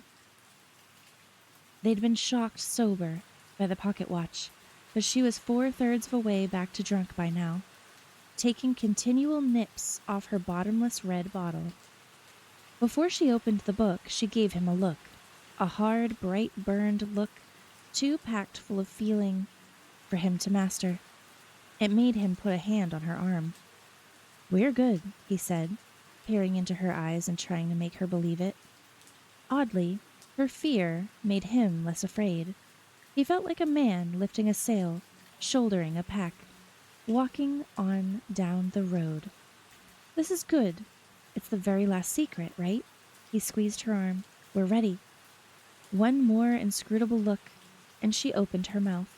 Her eyes searched his. He thought she was going to say something important, but her head dropped, and she opened the book, holding it so he could see its pages. She read the first words. "Once upon a time." He startled. Really? None of the books had been in English before, or in any language he could identify. She ignored him.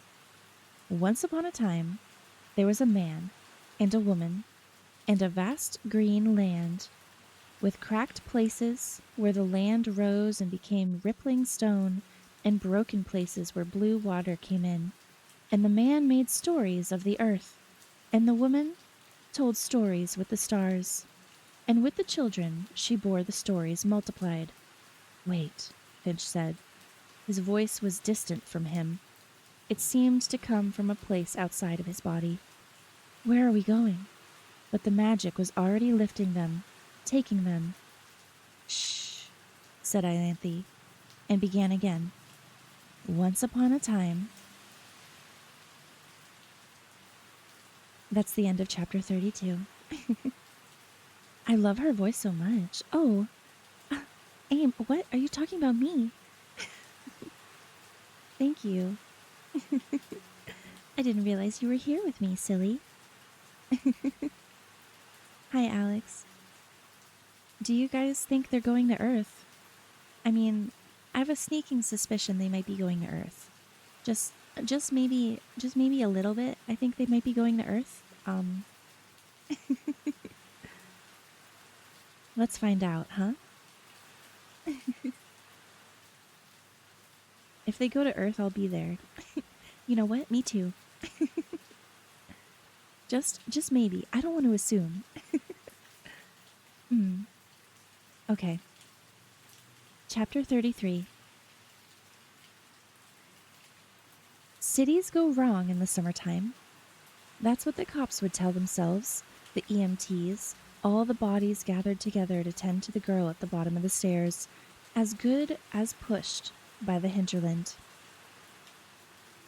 The wrongness is in the atmosphere. Strange skies, the wheedling nature of the breeze, heat putting the screws on till the cities feel like something set to blow, a place where everyone waits like frogs in a pot with the fire on low. The police would chalk this up as one more of the city's human horrors. There were enough of them that the hinterland could blend in, that the mass hallucination would be written off as a drug in the drinks, an airborne attack. But I knew the truth. I knew we were poison. Once I got free of the stairwell, I kept my head down and slipped away to the river. The lucid fairy waters of the hinterland felt very far from the mess of dead leaves and trash, freckled by the lights of passing boats. I looked around, at the grimy water, the garbage on the ground, the man asleep on a bench behind me, aging and filthy in a world without pity. The city's beauty receded until all I could see was the grime on top, the way everything and everyone here existed in their own lonely sphere, untouchable. I called Ella, but she didn't answer. I texted her one more time. "I'm coming home soon, I promise. I'm almost done." I don't know why, but it felt true. Whatever I was waiting for, it was coming soon, for better or for worse. Back at the hotel, I opened my window as high as they'd go, let my room fill up like a dish with night air. It felt like a dare coming back here. It was too dangerous to stay. I had nowhere to go. I should have been packing my stuff, but instead I looked out the window, over an insomniatic stretch of city.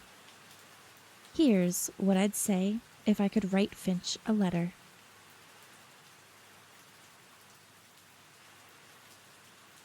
Stay.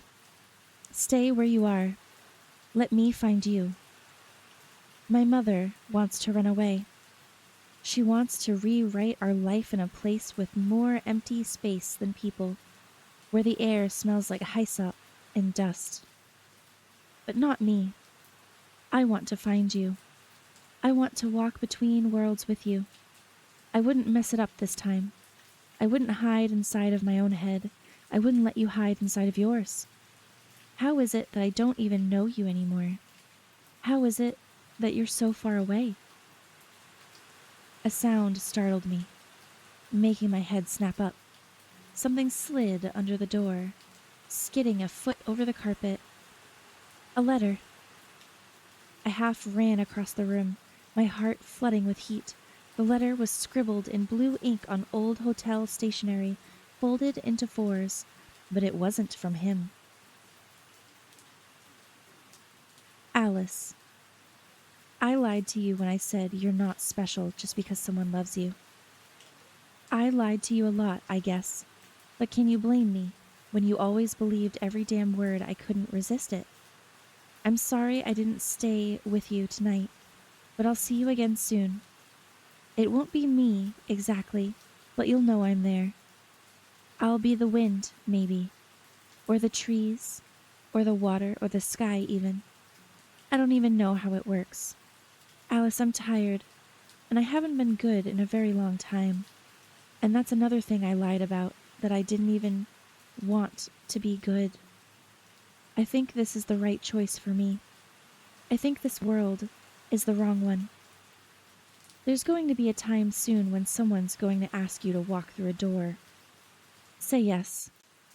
Behind it will be a bright new world, bigger and more beautiful than this one, and with no cages, not one, just freedom and a place to be happy, where you can live or die or just be quiet. This world will be gone, and good riddance. I'm sorry. I couldn't wait for you. But look for me, and I bet you'll find me. But even if you don't worry. I wanted this.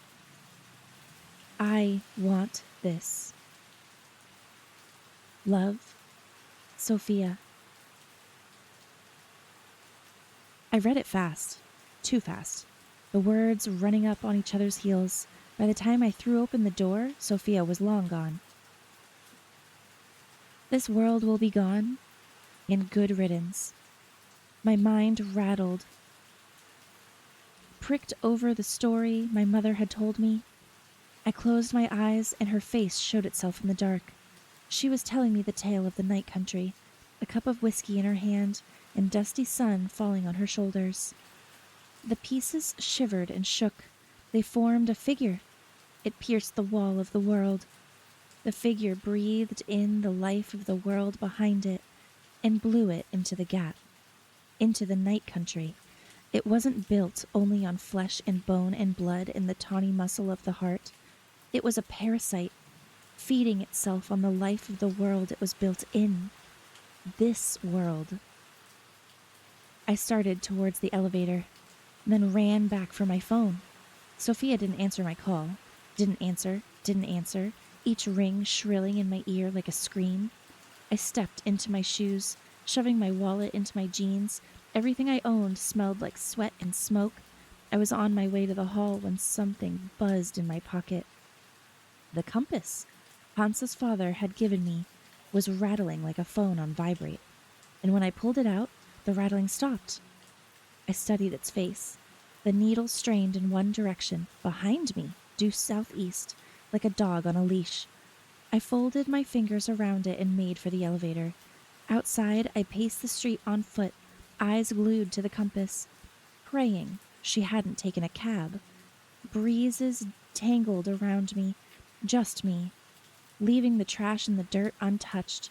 I swear I saw the ghost bride watching from the crook of a street lamp. The sidewalks emptied as I walked. The darkness deepened, then tipped over the dividing line, inching up towards morning.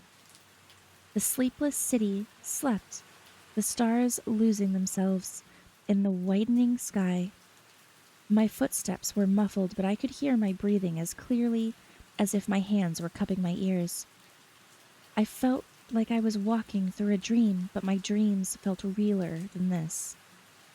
I was on an industrial block when the needle jackknifed, swinging towards the building to my right.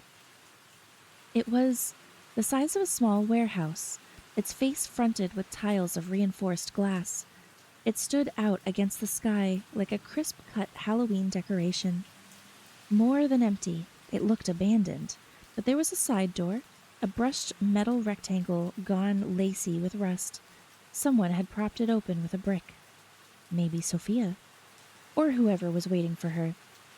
This piece of city felt like an undeveloped Polaroid. Only the building was sharp. I held my breath as I opened the door a little wider, easing myself through. There was a trick Ella had taught me for waking up scared in the dark. Stay as still as you can, letting your eyes adjust, waiting for all of the hidden things to show themselves. After a few long breaths, I could make out a clumsy skyline of spinny chairs, a rolled carpet, and an unplugged coffee machine on a countertop. I was in some kind of office, stinking of mothballs and roach spray. And something else, a metallic abattoir scent that told me I had to hurry, had to keep going, had to find the black heart of this place. Beside the chairs was another door, its knob turned in my hand, letting me into a hallway. Windowed on one side, the smell was stronger here, and there was someone just stepping clear of a slice of light. There, then gone, but I saw them. Their shape was imprinted on my sight, small and furtive and somehow familiar. There was something to the sighting that made my mouth go dry, made my heart leap with more than fear. I followed them. The floor was poured concrete, spattered with mysterious stains, and my shoes moved quietly into and out of the shadows. I heard nothing, then a breath. Such a perfect in and out that I knew it was deliberate. A breadcrumb dropped at my feet. I followed it, hard to the left, into a corridor lit by a red exit sign. The door at the other end was just closing. I ran to wrench it open before it caught, and found myself in another office, a wire glass window on one side looking out over the street. There was a closed door on the other end, but I didn't think whoever I was following had had enough time to go through it. Headlights from a passing car strafed the room, lighting all of its corners. Empty. I swore and pulled out my phone to try Sophia. Distantly, beyond the next door, I heard the generic jingle of her ringtone. Before the first ring faded, I was hurling through the door into a room with a ceiling as high as a gym's. Pale stripes of sky falling through skylights. The smell was stronger here. I still had the phone to my ear, listening for the next ring. When the call picked up, I nearly dropped it. Hello? I squeezed the phone hard. Sophia? Silence. Then, an intake of breath. And a giggle.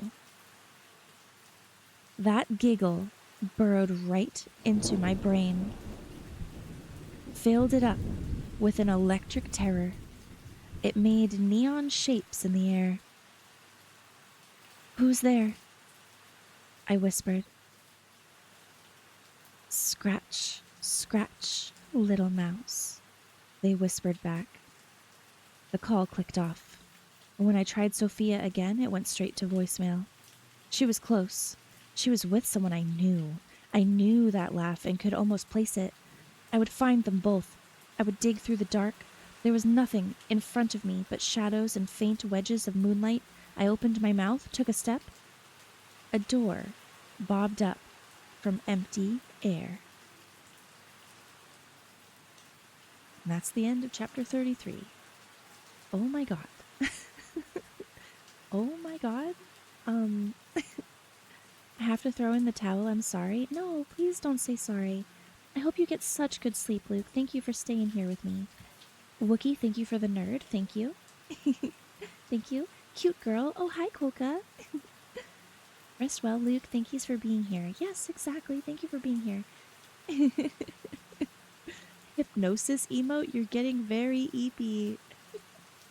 Alex. The train guy? It might be.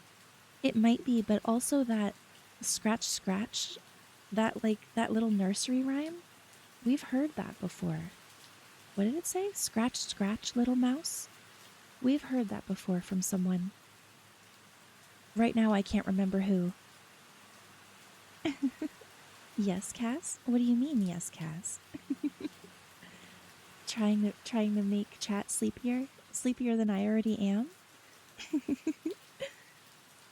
Oh.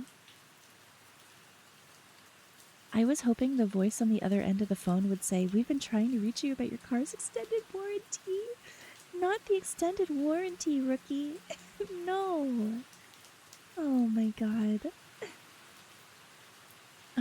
Okay, let me hydrate and then we'll start chapter 34. What? I didn't hypnotize anyone? Oh, Alex, it must have just been me then. Because, I've been so hypnotized by you. A terrifying presence has entered the room. Oh, reload. Welcome to the room. Oh, thank you for the stretch, Wookie. I need that. Thank you.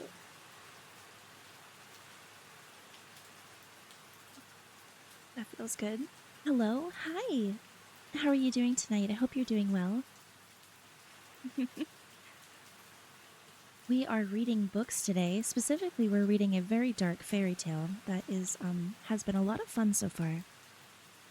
My hyperfixation has hit again.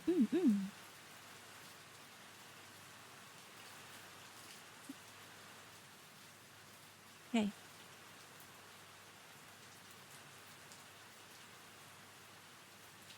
Let's see. Oh, Silver! Welcome in, friend. We were about to start the next chapter. Thank you for joining us. Lovely to see you. Also, I got my gecko crickets. Aw, cute. Baba Booey. Oh my gosh, you guys. Good to see you too, Ghosty. Okay, guys. Let's start chapter 34. Thank you for the buns, Jackal. Thank you. Okay. Finch thought, sometimes, about the things he missed.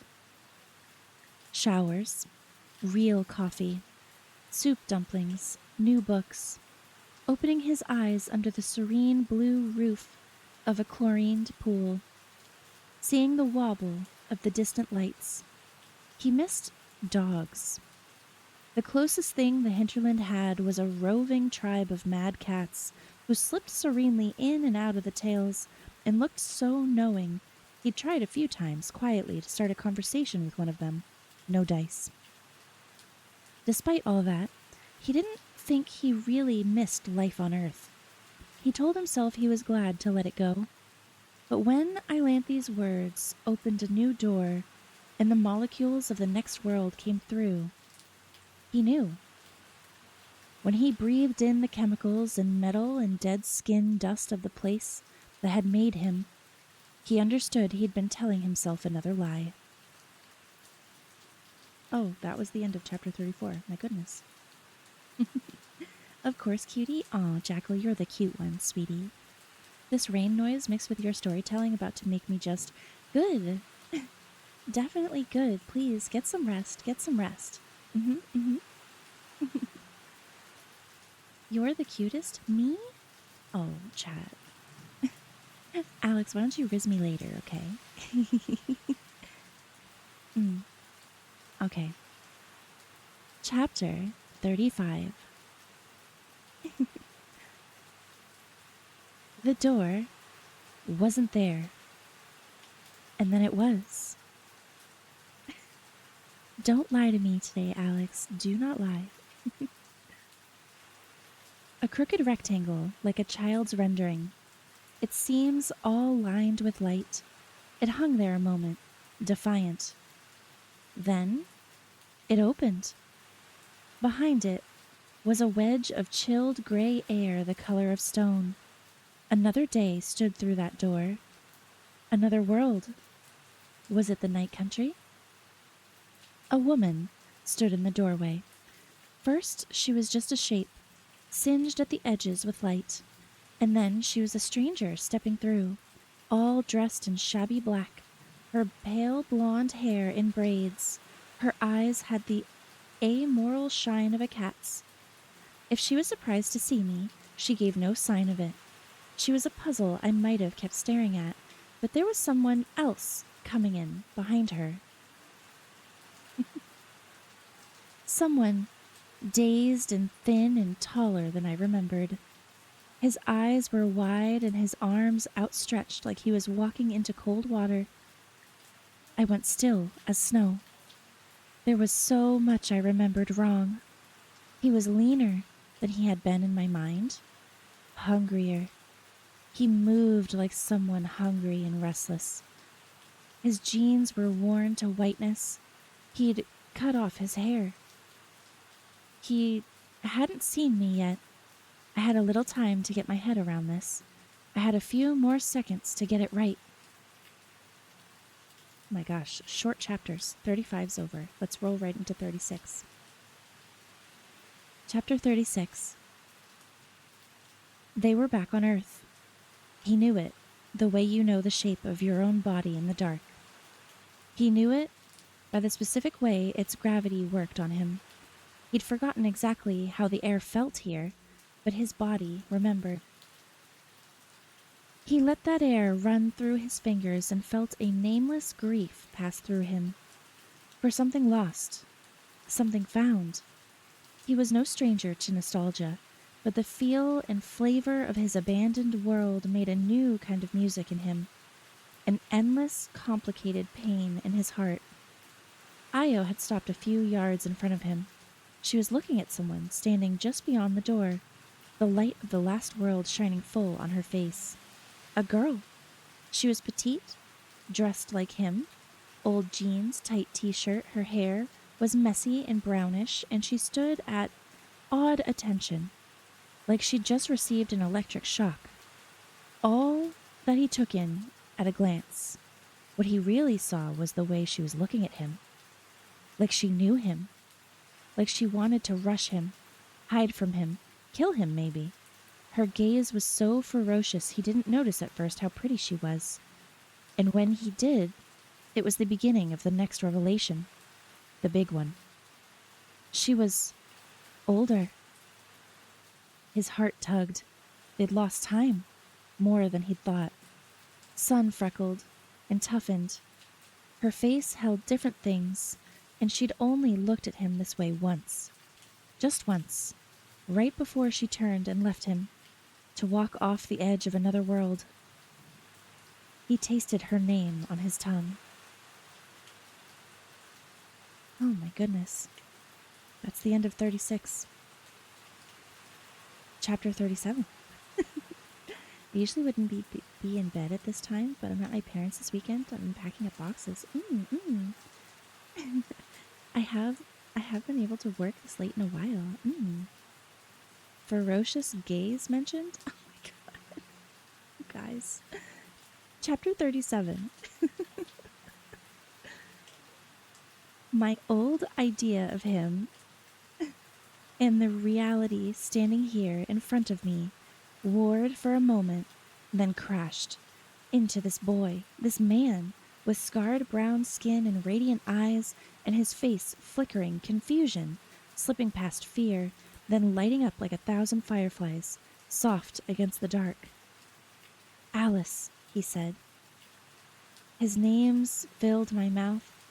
I didn't know which one to say, and I thought if I spoke I'd cry instead. He stepped past the silent, flat-eyed stranger, coming so close I could see the dark line of his neck, where the knife had dipped in. I saw the swallow under it, the nervous pulse. If I could talk with my fingers, I thought. If I could just touch him, there, where the knife had almost slipped out, and there, the place I'd scratched when he dragged me free of my tail, and there, where a dream vision of me had kissed him once, in a pulsing ballroom in the hazelwood. Each touch would be a letter. I wouldn't have to use any words, and maybe he did read my mind just a little, because he swallowed again and spoke. Did you get my letters? I opened my mouth, and my voice betrayed me. All my confusion and relief and fragile joy were in it. Ellery, I said. Finch, I got all your letters. He smiled at me, goofy, incandescent. He put his hands up, and I knew what he wanted me to do was press my palm to his and let our fingers entwine. And when I did, his folded so far over mine they nearly reached my wrist. He started laughing, and I did too. Laughing. It was hard to remember the last time I'd laughed over something good all the way through. But it scrubbed up against the rawest parts of me. I'd been something else the last time he saw me. Lost, yes, messed up and confused, but full of hope. On my way home to Ella. Love like a beam on water lighting my way. And he'd been a wanderer, lost in his own way but questing. He'd had a fairy tale land at his feet and no reason to leave it. What were we now?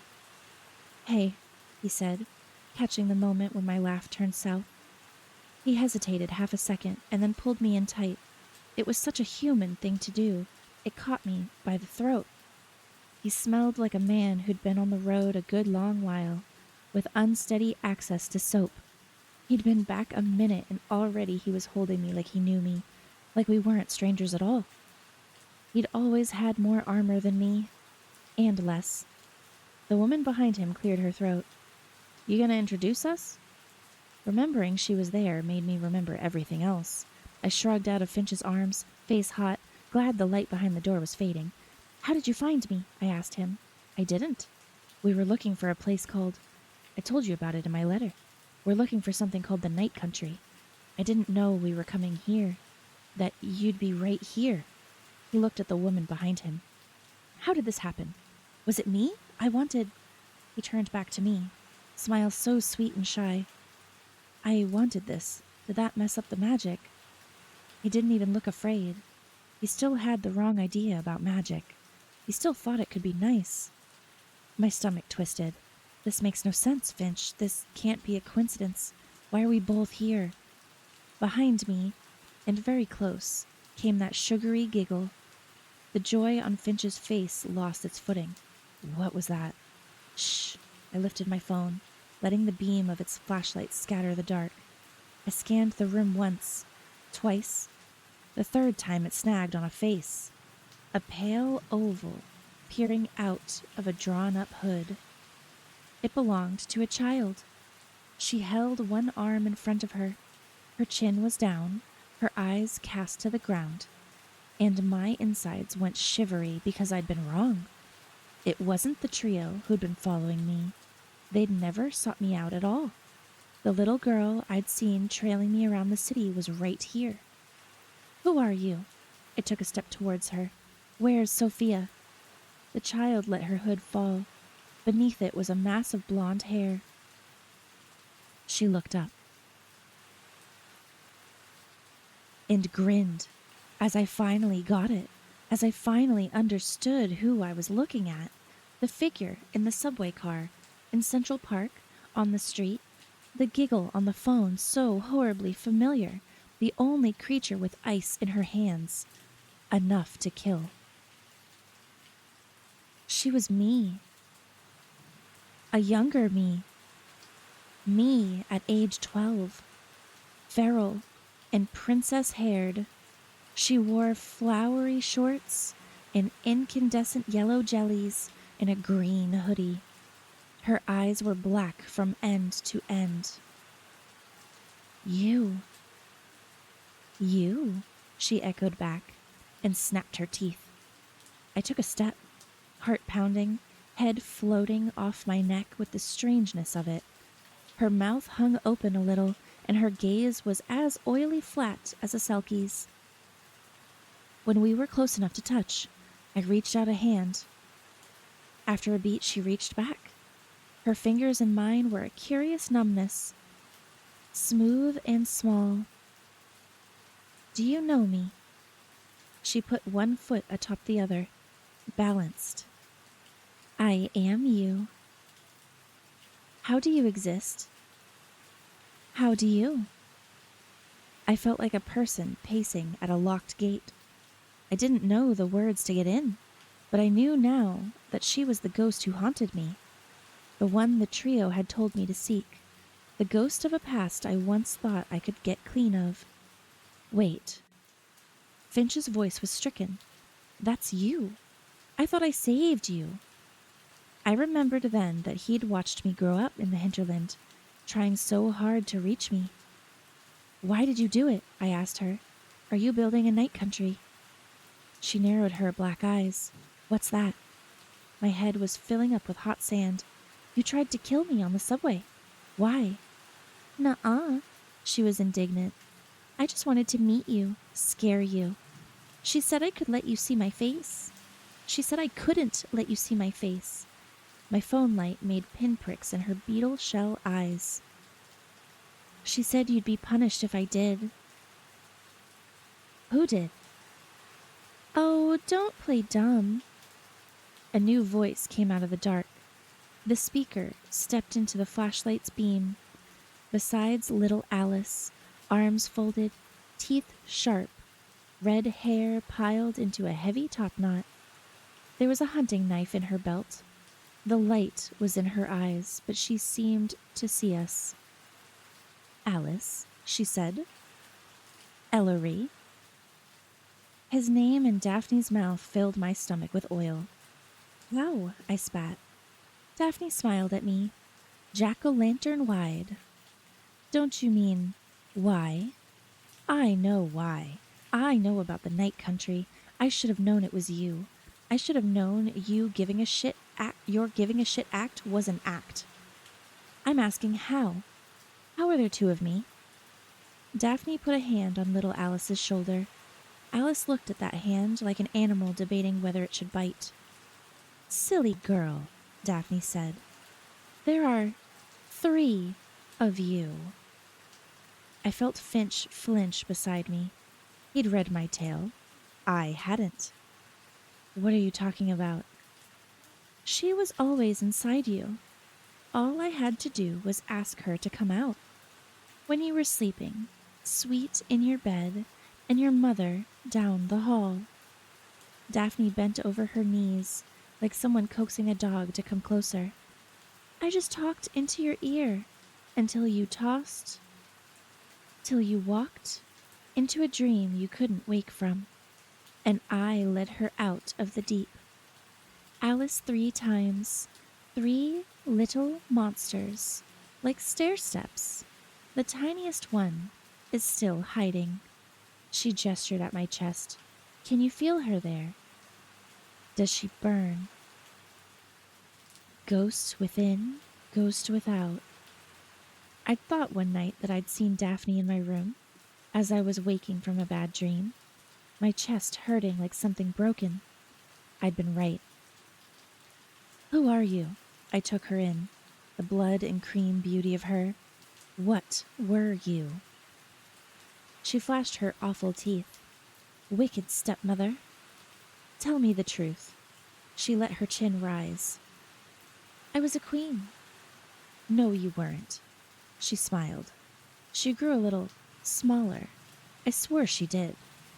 I was a maiden. No, you weren't. When she shifted, the light played unkindly over her skin, sudden wrinkles by her lips, A crone, then? No, I whispered. You weren't that either. Clever, clever. Her eyes were blue. She'd always had the spinner's eyes, and I'd looked right past them. You didn't have a tail, did you? I had every tail, she said. Oh, oh my God, Finch said, half a step behind me but figuring it out now. The spinner smiled at him, shrugging Daphne off like a coat. Not much about her changed. Her hair was still red, her eyes as blue as they'd ever been, but the role she'd played for months was gone. Not a god, she said, winking at him, and certainly not yours. You used her like a weapon. Used me. I looked at little Alice and wondered if she'd minded, if killing for the spinner made any impression on her at all. This is why you pulled me back in? She asked. Why you kept an eye on me? Pulled you back in, she said scornfully. You never left. You were always where I could reach you, but I wanted you nearer. I wanted you scared. I wanted you to see the damage you could do, back when you were just mine. What did you tell them to make them die for you? What did you tell Hansa? I told them who I am. I told them about the night country, that they could help me build a new world. Was I lying? They loved you. They thought you were protecting them. I lit your candles, she said. They're mine to blow out. My voice was thick. The arm holding my phone up started to quiver. Where's Sophia? The spinner looked past me, her Cheshire smile growing. The stranger Finch arrived with had been silent through everything, leaning against the door. Iolanthe, the spinner said. It's so good to see you. The woman inclined her head. Waiting on your payment, are you? That's right, the stranger's voice was steady. Her face honed as a blade. She wouldn't look at Finch. On delivery, as promised. The spinner brought a hard back out from somewhere and winged it over. I wish you a happy homecoming. The stranger caught the book against her chest, turned towards the door, and then paused.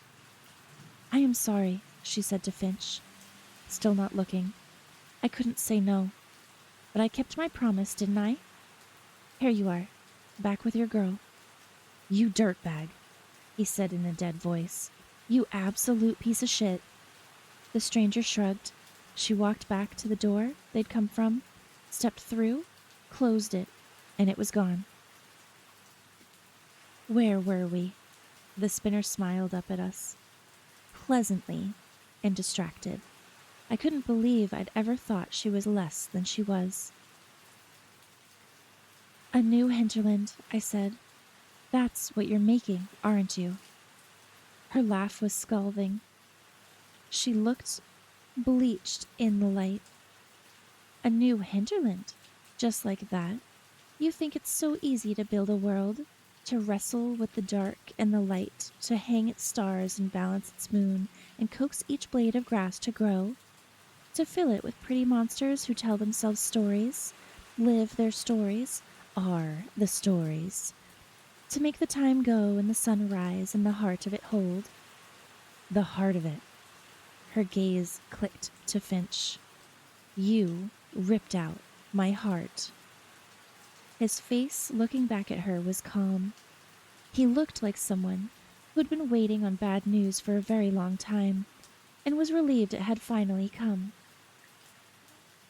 You play a long game, he said. I've got nothing but time, she replied. Nothing. I looked between them and saw there was a chapter in their history I hadn't read. Tell him, she said to me. Tell him the tale of the night country. He shook his head once. I already know it. Not the neutered nursery story Iolanthe used on you like a hook, she snapped. The tale of my night country, of how I made the hinterland, the very first tale I ever told. Where's Sophia? Tell me that. The spinner leaned over and said something into little Alice's ear. The girl nodded and ran out of the light. I felt sick watching her go, seeing the way she held her spindly arms out from her sides, chin tilted down, the stance familiar from every photo Ella took of me in those purgatory years between 10 and 13. Silence, then a heavy click. Banks of fluorescence switched on overhead, illuminating what had been hiding in the dark. In the tail, it sounded tidy as doll parts. 2 hands, 2 feet, 2 eyes, a tongue. In reality, it looked like a massacre, like aftermath. The pieces were laid out in the vague outline of a body. It was true, but it looked so sloppy, so utterly profane. The ground bucked under my feet as I half walked, half swam towards the horror, scanning the pieces until I found what I was looking for. The eyes, dark gold, clipped from the optic nerve, their big cat color unmistakable. Sophia. I said it like a prayer, passing a hand over them, like I could close them, seal the last piece of her away from harm.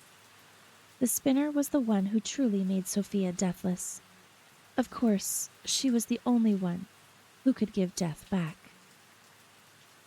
Finch kneeled beside me, throat clicking dryly as he tried to pull me up, pull me away. But I stayed.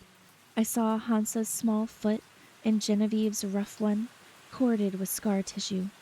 Vega's chattered tongue gone still, and I realized something was missing. My heart. I looked at the spinner. That's why I'm here, isn't it? So you can take my heart? Not exactly, she said. Then she leapt at the little Alice, roped her hair around her arm, dragged her hand back and drove the hunting knife into her chest.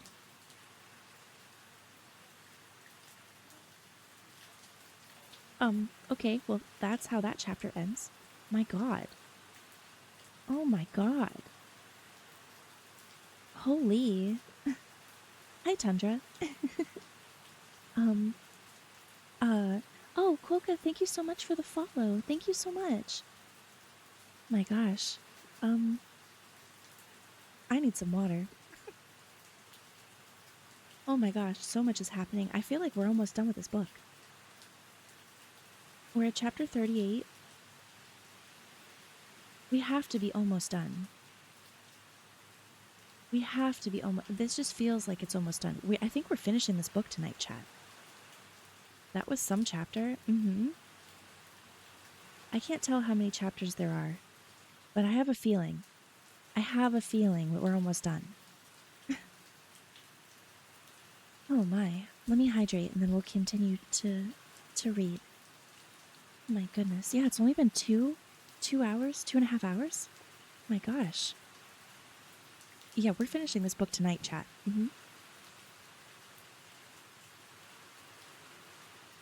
Oh my God. Damn, she stabbed little Alice in the chest. It's crazy. Okay. Chapter 38. My own chest exploded with pain. My head fell back and my vision went white. Into the whiteness came something glittering. Ice. The distant ceiling of an ice cave, and then it changed to the moving roof of a grove of trees. I blinked, and it changed again. I saw the face of a crying child in a misty wood. My tongue tasted like honey, like salt. I saw the 4 of us from far overhead. Finch crouching over me, and the spinner over little Alice. Hoodie peeled back, the front of her black in blood. When Finch screamed my name, I didn't know which one of us he was calling for. And then I was back in my body, in my head, looking up at him. Jesus, are you okay? I tried to nod, but he was holding my face too tightly. She was a kid. She was a kid. His eyes were shiny with shock. How could she kill a kid? I tried to push up on my elbows. My mouth tasted like blood and my chest felt like a crushed can, but I talked as fast as I could. She'll kill everyone. The Night Country is a vampire. Whatever you've been told, it kills the world it's made in. Do you understand me? If she takes Alice's heart, if she makes the Night Country, this world will fall apart, like the hinterland did. No, he said, his voice stunned and new, like he'd just remembered something. It won't be like that. It'll go gray. The sky, the earth, all of it, it'll be like Pompeii, like something out of a nightmare. This is your revenge, then? He looked to where the spinner must be. A world for a world? I heard her voice from behind me. Poetic, isn't it? Finch helped me sit up. I couldn't look at the boneless crumple of my younger self, the black-eyed shell of me, what I would have been if Ella hadn't stole me away, hadn't loved me. Instead, I looked at the spinner, holding a freshly harvested heart in unpraised palms, looking like a sorceress, like Circe, so packed full of malevolent magic the air around her seemed to ripple. I leaned over and snatched up the closest piece, Hansa's foot, scraps of purple polish still clinging to its toes. I pulled my arms back, but before I could chuck it, to stall her, at least, the spinner was running at me with a knife. She ran it down the sunburst line of my arm. The blade was a brute, dulled on the chamber of little Alice's chest. The spinner dropped the heart in place with her other hand, and then braceleted it around my arm and slid it over the slice, squeezing. I screamed at the rusty pain of it. Finch lunged at her, but she had already let me go. And blood to bless it, she said, half shrieking it, and shook out her hand. Drops of my blood, flung themselves over the pieces. The foot I'd let fall when she cut me, the sci-fi meat of the heart, Sophia's golden eyes. Finch was talking in my ear. He was tending to my bleeding arm, but all I could hear was silence. The silence of a turned corner, the wait between the drop and the crash.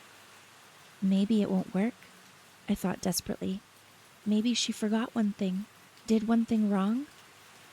Then the singing began. Pure tone, high and sweet and cold as a spring. It came from Vega's tongue. I would never be able to explain it, how the air shuddered against the song, how it unpeeled itself, allowing something to crawl free of nothing.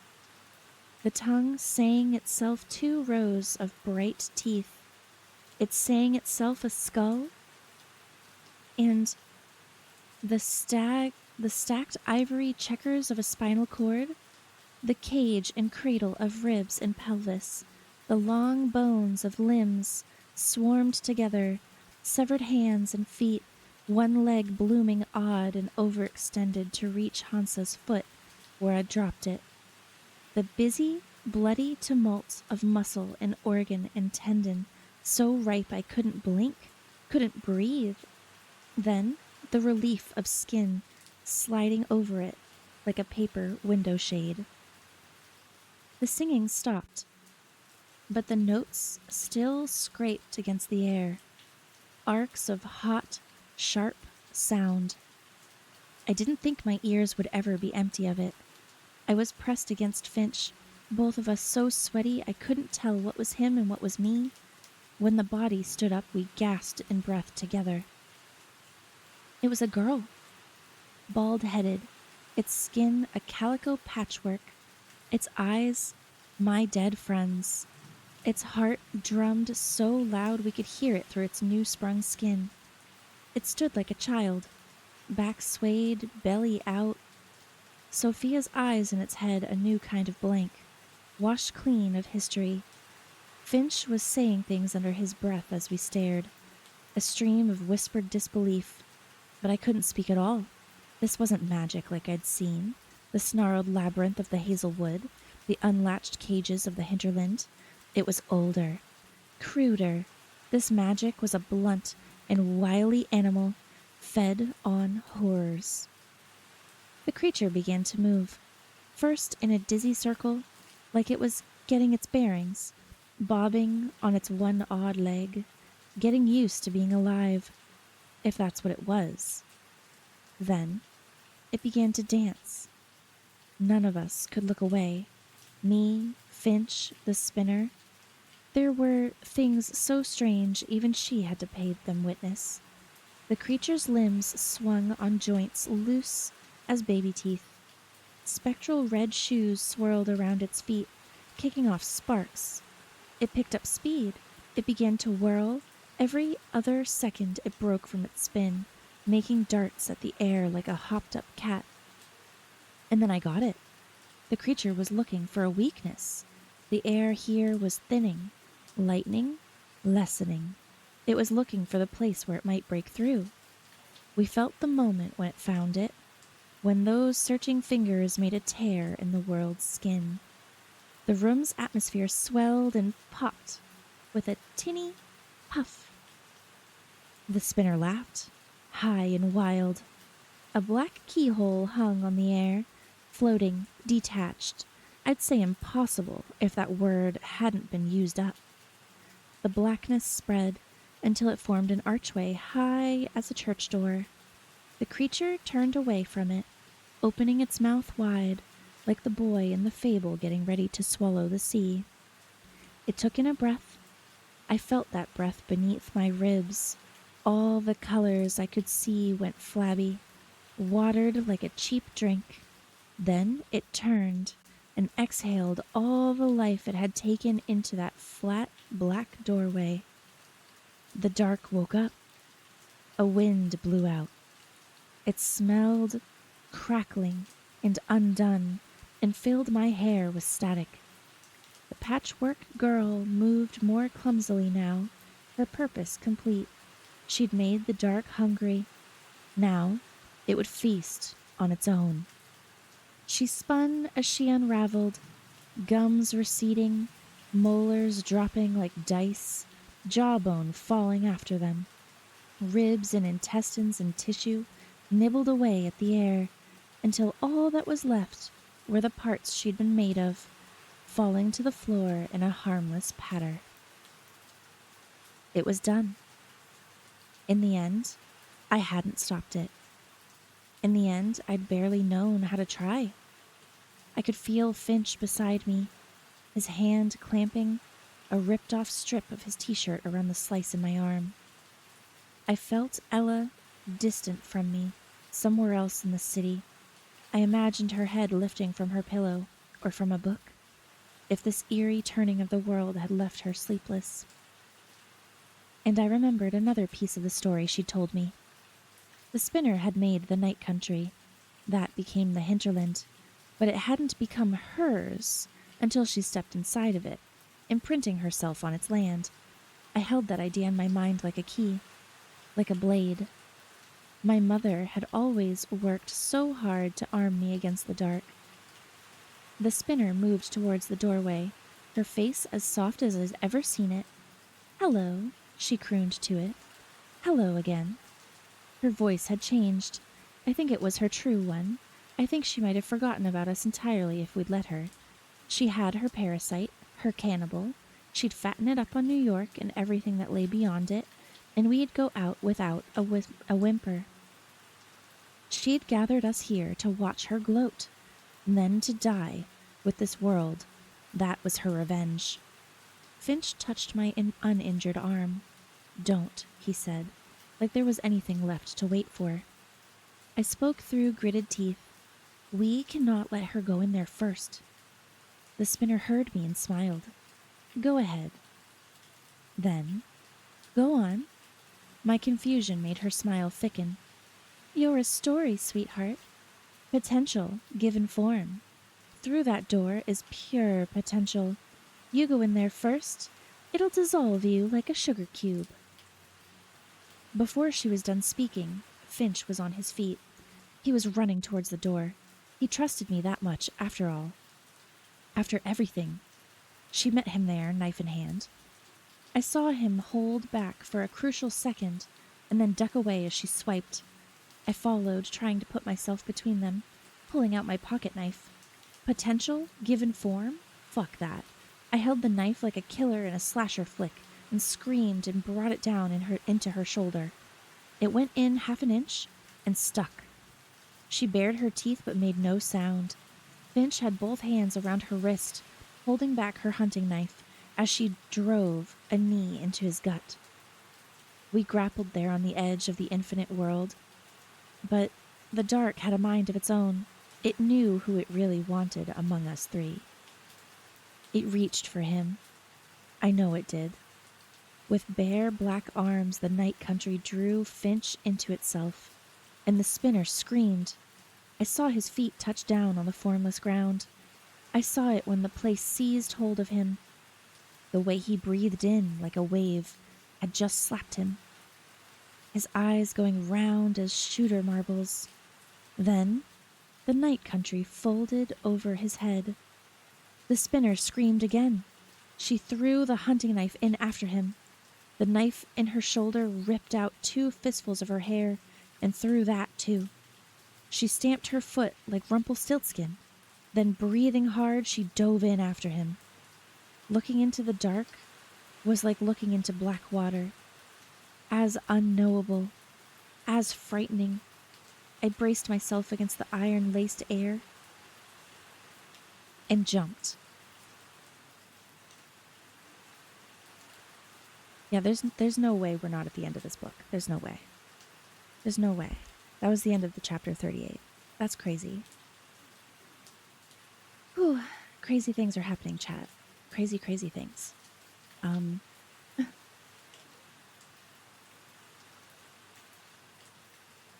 Hello? Hi.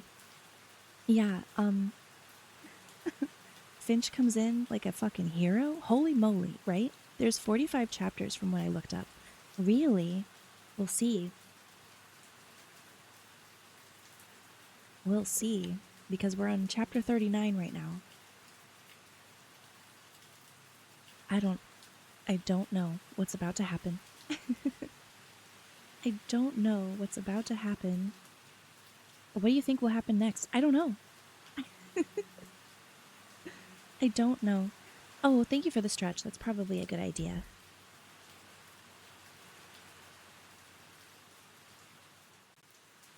Oh, my back. So we're going to finish it tonight, or I kind of want to.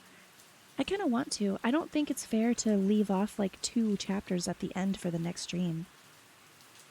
If it's 45, we can do that. It's only midnight. I have a whole nother hour of stream left.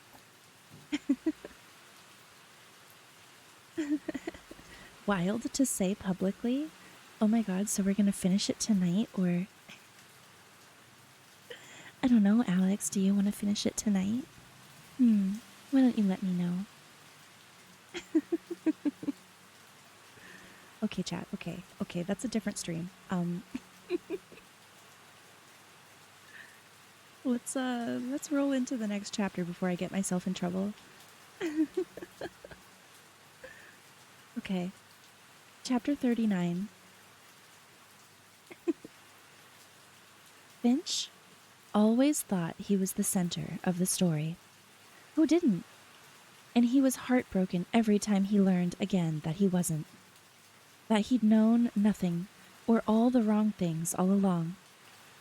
He could have stayed on his knees listing his regrets as the spinner swallowed the world, or he could respond to that note in Alice's voice that said all hope wasn't gone and made her words work on him like an incantation.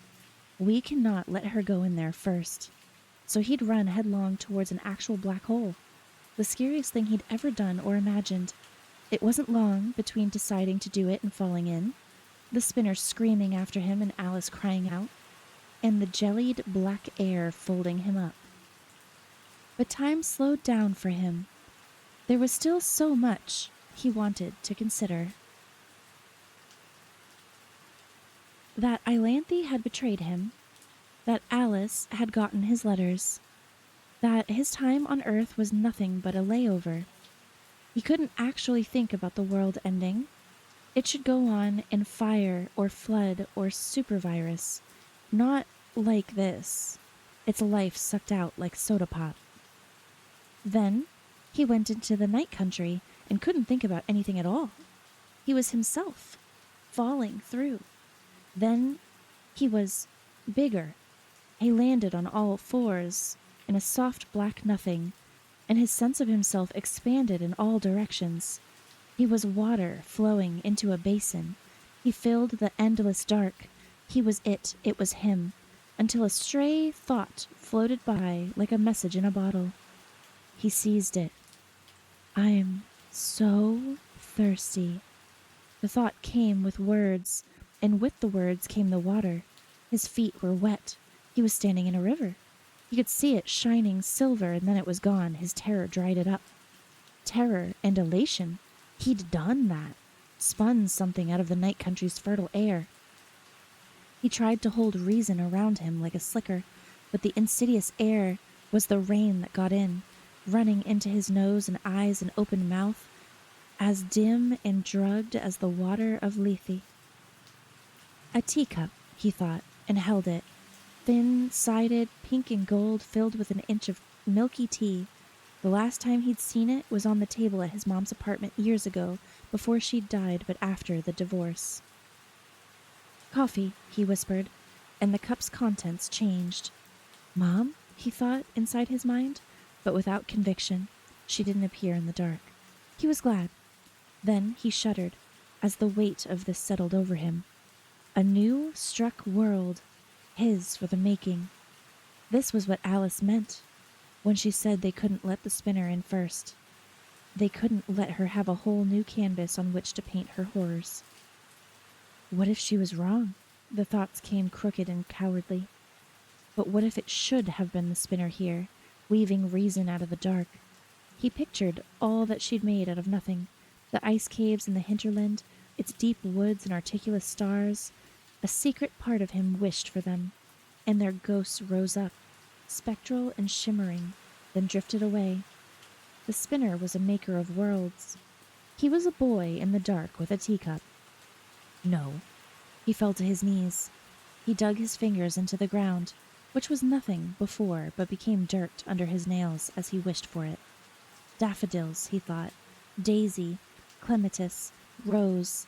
They grew from his dirty palms, petals raining from his hands and vines twinning up his arms. But he lost his words for the flowers, looking at them. They were red and yellow and blushing and white, and he couldn't put names to their faces. That terrified him. Enough that he clamped down on his mind.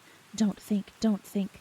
And of course that made him think of blacktop, and a basketball, drumming, a yellow dog with a red collar, a table with 3 plates on it, salmon and rice. His father looking at the newspaper, shaking his head. All of it, but his father came and went in the dark. After, he felt rubbery, wrung out, like he used to feel just before sundown on Yom Kippur, watching out the window as the sun slipped below the tree line of Central Park. Trees grew up in the air around him, then blew away into molecules. No, he said, no, no, no. Everything he dreamed up siphoned more life from the world he'd left behind. What had just died so his vision could take stunted shape? He pictured the steps of the Met emptied out, gone pale as ash, the sun bleached out like a stain, the streets of his city preserved below dead skies like insects under glass. The city, his abandoned city, now lost to him forever. In dreams he'd walked through Manhattan with his mother again, paged through bookstores with Alice, memories and longings swelled up, and the night country wanted them. It was hungry for them. He was strong enough to deny it. The city flowed from him, streetlights, skyline, cherry blossoms and gutters and the sound of a street performer's violin. Benches and buses and stolen wine on rooftops, streets of pitted blacktop lined with trees and ice cream trucks and stars you could barely see. An afternoon in summer so still the clouds looked like painted on blue enamel and cast shadows on sunbathers in the park. The memories rushed out of him on the backs of sweeping wind. It was cold and had 1,000 hands, and they reached into every corner. It's a fearsome thing to make a world. He was unmade in its making. The theft leached the black of his hair and the bend from his bones. It might have stolen the bones, too, before it was through, but 2 figures came barreling out of the dark. Oh, hi, Speedy. That was the end of chapter 39. Who said I started there? I could have been a homicidal or cannibalistic comment. It could have been, but I know it wasn't. Okay, we should probably barrel into chapter 40. If there really is 45 chapters, we're going to have to see it through to the end. So, Cass, what did you think? I think it's kind of crazy to feel like you're being unmade while a world is being made around you. For sure.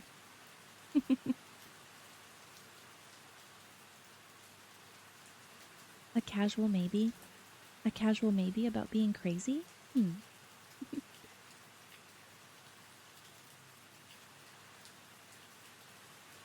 Okay.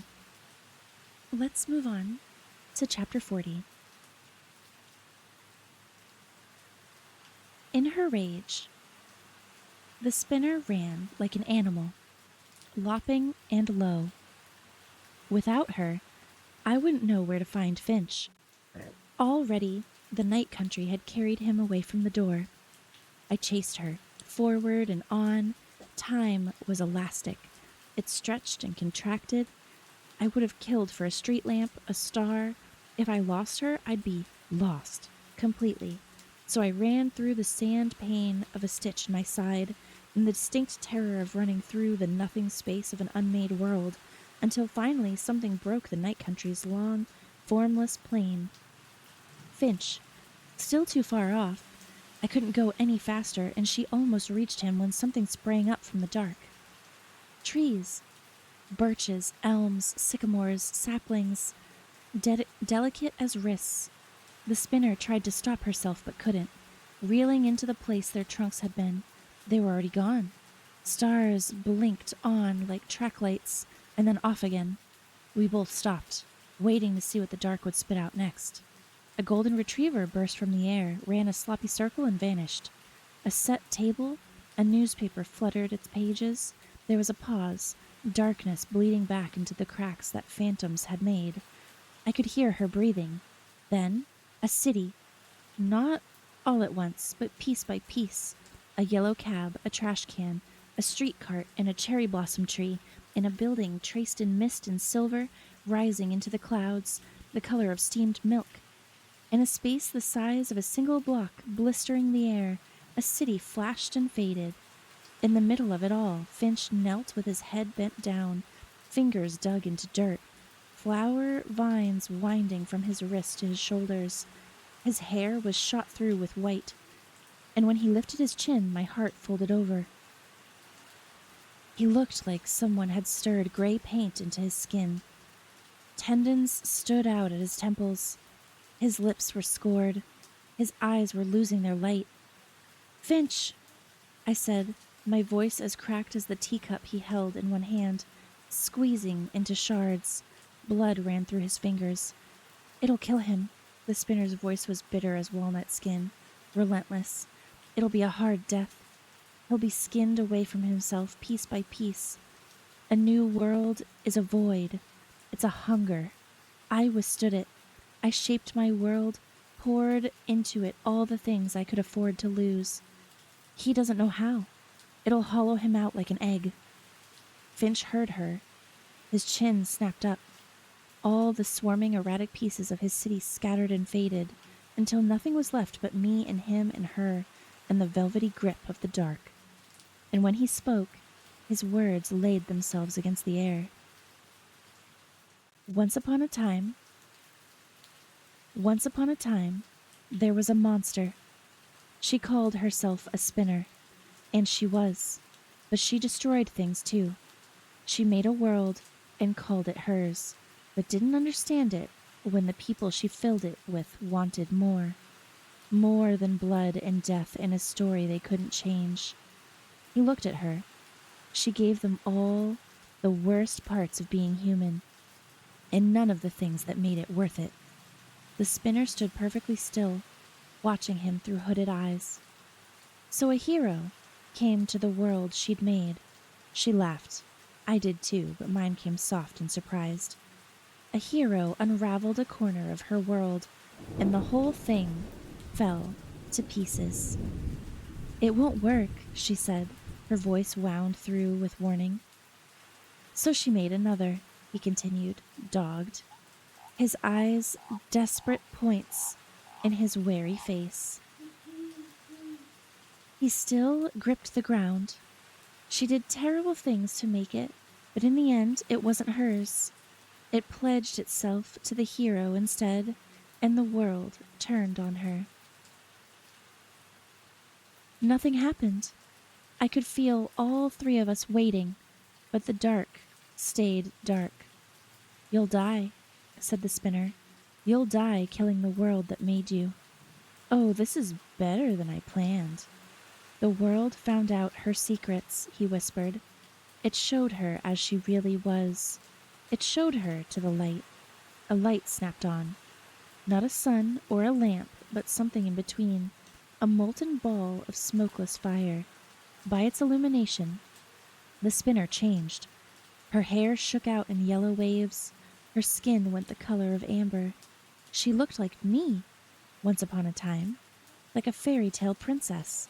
But her eyes, still a frozen blue, they held the weight of centuries in them.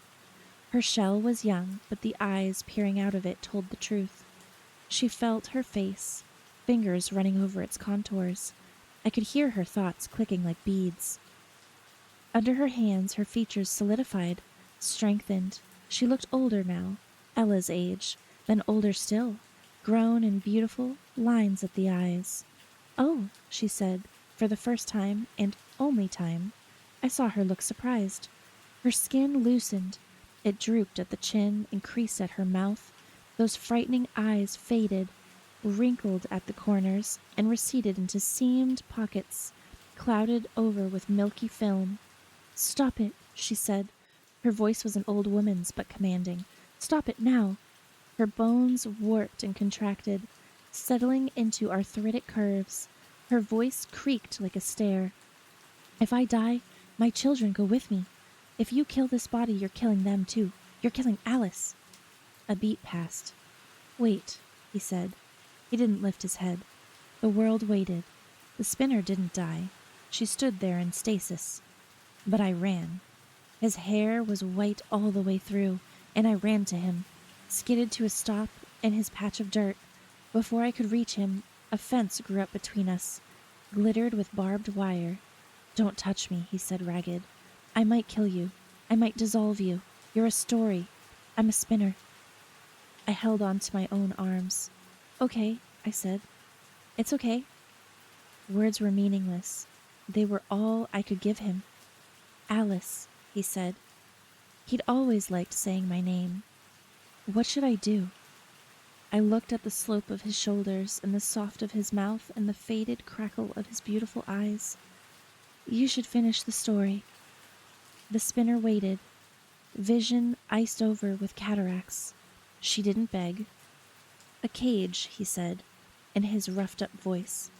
The hero captured the monster, and he caged her.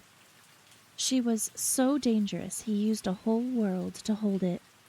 The cage had golden bars, and in it the monster slept. She slept for an eternity.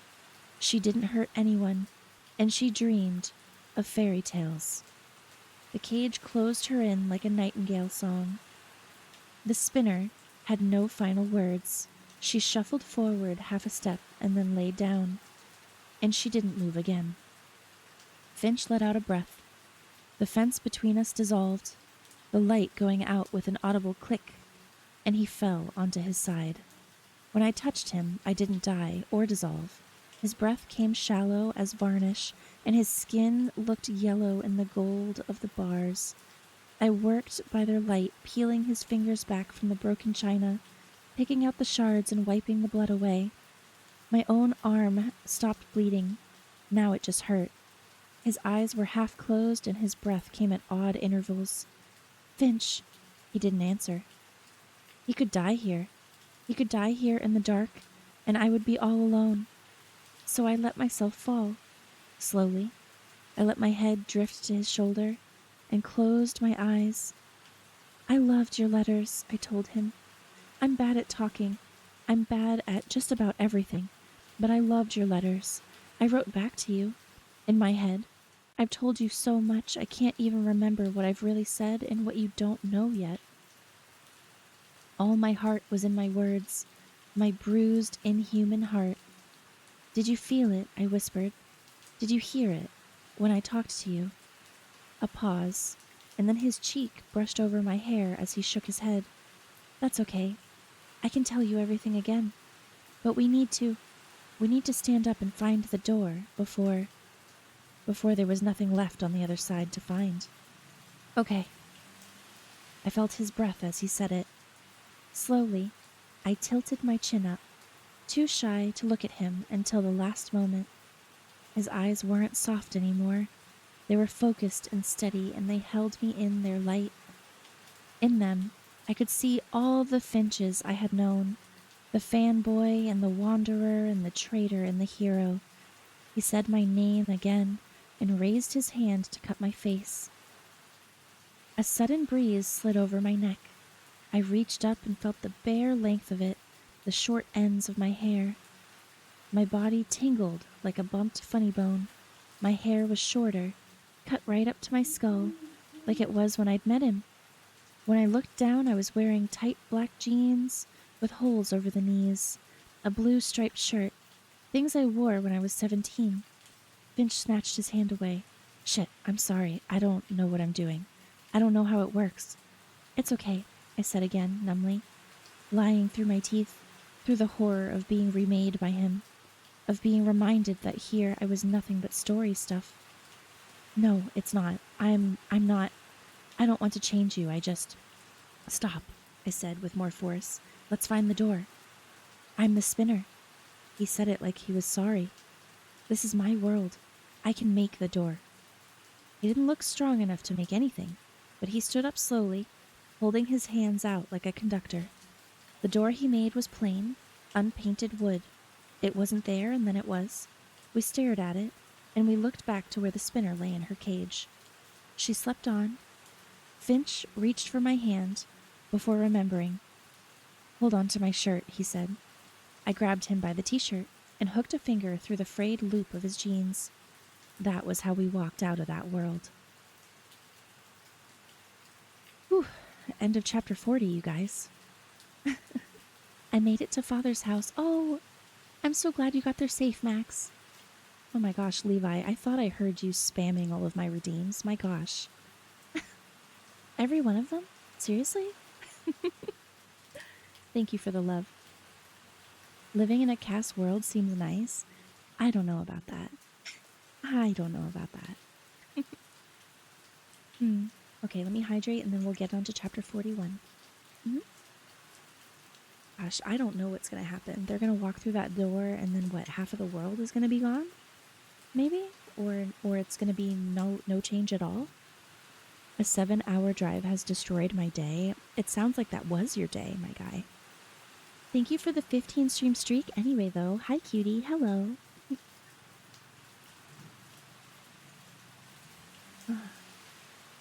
Okay. Are ghost cuddles still available? Yes. Yes, everyone in chat can cuddle, of course. There's plenty of room for everyone. Who knows, but I'm so excited to find out. True. Me too. Okay. Let's get back into it. Chapter 41. We stepped through, into cold, and the smell of dust in a flare of white light I tried to blink away, before realizing it wasn't light, it was color. The warehouse wasn't the place we'd left. Fluorescent lit, and enunciated, it was smudged out, a pale ruin. We stepped over a clatter of little bones, all that was left of the creature the spinner had made, who'd scratched at the night country door and let us in. How far do you think it goes? His voice was as wrung out as the room. My phone was dead in my pocket. I wrapped my hand around it anyway. I don't know. I did this, Finch said. He spun in place slowly. I did this. Don't you dare. Anything that's left, it's because of you. You did that. His bones pressed too close to the surface of his skin. Both of us were filthy. We stank of blood. I reached up and peeled away a petal that had stuck to his cheek, and thought of the letter he'd sent in the heart of a flower. You need to end it. You need to close the door. End it? He looked so confused, my heart spiked. What's wrong? Don't you think you can? Do you not know how? I know how to do it, he said, sharp and certain. I can feel how to do it, but... You heard what the spinner said. The spinner. Daphne. The monster and the woman who never existed. They blurred in my mind a double image. She said a lot of things. You know what I'm talking about. If I end it, if I kill the world and the spinner in it, what happens to you? Not just me, but all of us.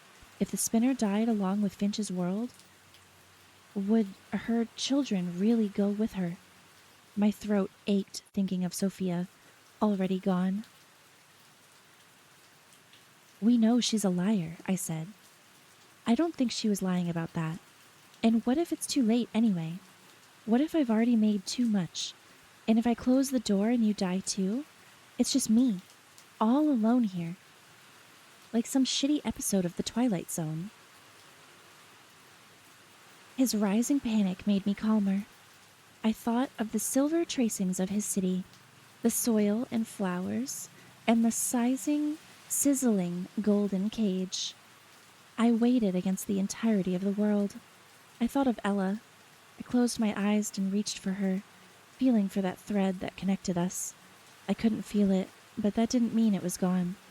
I thought it just meant we were untwining, growing into two distinct people, in the way that moms and daughters do. Maybe that was the most human thing that could happen to me. I don't think it's too late, I told him. It's not too late.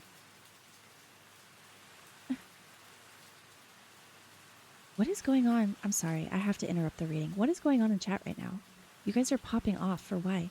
Oh, is it because Opal's here? Hi, Opal. Hello. She said, shush, I'm not here, and everyone goes crazy. Oh my gosh. Sorry, I get them rowdy. I guess so.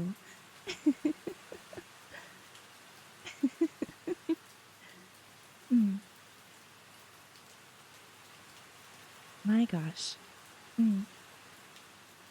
I don't think it's too late, I told him. It's not too late. What if we just leave it for now? Go out, see how far this spread, then we decide what to do. Finch, I said quietly. You can't make me, he said just as quiet. You can't ask me to do this. What'll it be like if you die? How will you go? Do you melt? Disintegrate? Fuck, why am I saying this to you? He straightened, like something had struck him. I bet there's another world we could go to. Iolanthe, his face flashed something complex. Iolanthe showed me. There are whole shelves of worlds too many to fit in a letter. Alice, you wouldn't believe the things I've seen. Okay, I said. Let's go to another world. His eyes widened before he understood. I reached for him. I felt the scars over his knuckles and wondered about their stories. We looked at each other over our clasped hands, and the words we didn't say were hello and goodbye, and a love song with no words to it. Maybe in another world they spoke a language you could sing in. Maybe I could find it, alone, with Ella, with Finch. Maybe I'd stay right here and live.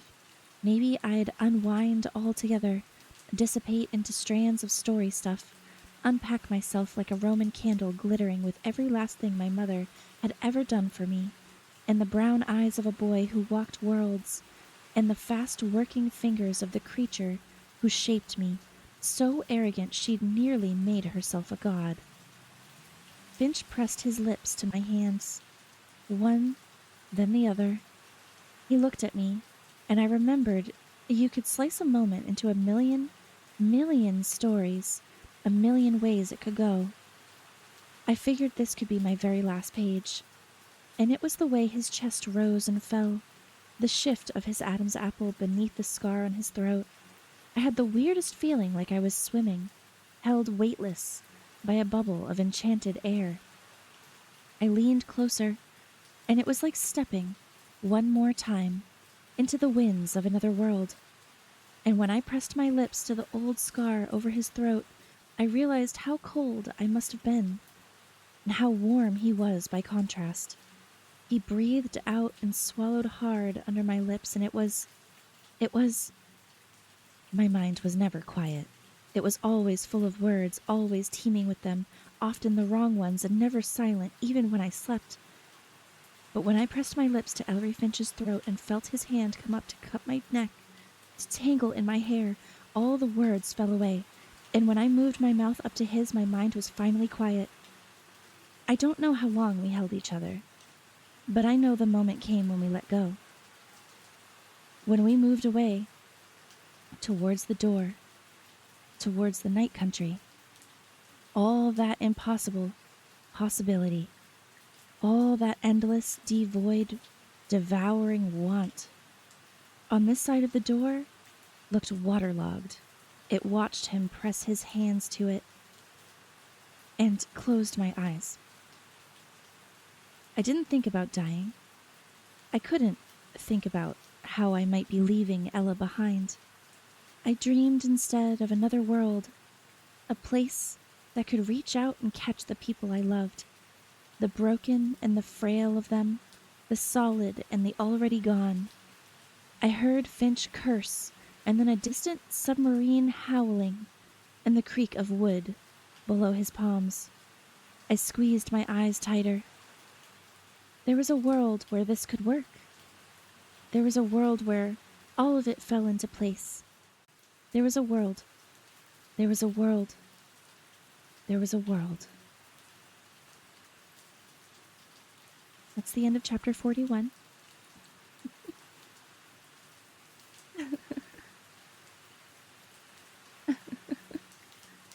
Oh my goodness.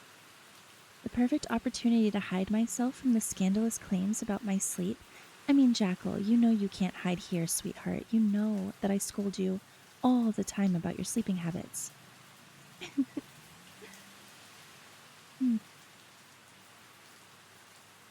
Gosh, chapter 41 was a doozy, huh? You guys, there's only 42 chapters. I just flipped through chapter 42, and then the next one is acknowledgements. So it looks like this is the final chapter. Yeah. This is the final chapter, you guys. Are you ready? Are you strapped in? Last chapter of the whole book. I guess if there's a chapter 42, maybe that means Alice lived? No, I need more. I mean, there is a third book. We just don't have it yet. We just don't have the third book yet. Yes? Okay, chat. Let's read together the last chapter of The Night Country. Chapter 42.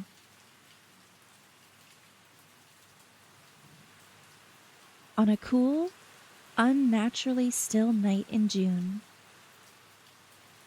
a piece of sky over Manhattan went white. Is it on the throne thingy? No, not yet, but it will be.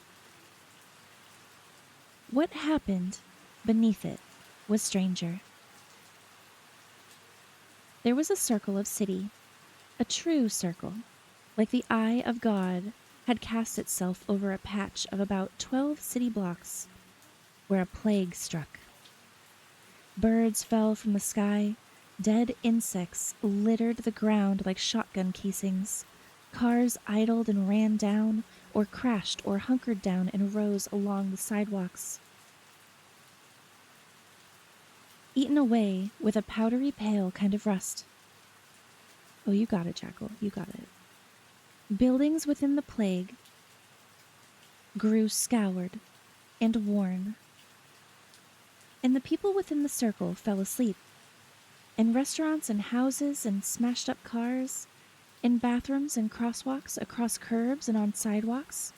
For a day and a night, the crisis site spread like an ink blot, and police barriers were put up and then moved back, and people in hazmat suits waited around unconscious bodies like astronauts until they too succumbed to the sleeping. The sleepers dreamed of the soft, black velvet of an unmade world. In their dreams, they filled that world with the things they wished for and the things they feared, and in some heads you couldn't tell which was which. Some woke up screaming, and some were followed out of their dreams by longing, a silent gray shadow that would walk with them to the end of their days. Parts of the borough were evacuated. A national emergency was called. Schools closed and flights were rerouted, and the bridges all ran one way, clogged up with people trying to get out. The subway, I heard, was an absolute shit show. I didn't disappear when Ellery Finch killed off his night country. I didn't disintegrate or burn into ash. His world didn't die screaming or in flames. After all the blood and dismemberment, the death and the waste, it whined and rolled over beneath his hands, and it winked out. The door did, at least. I had to trust him when he told me the world was gone. I'd opened my eyes and found Finch standing in front of me, looking at me like I was a door, too, the kind he wanted to walk through. Hand in hand, we'd made our way out into the city to see how far the damage spread.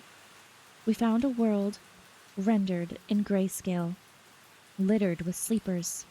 Near its edges were silent police cars, whirling their carnival lights. Officers slumped inside of them. Beyond that, a press of camera crews and bystanders, too thick to walk through without being caught.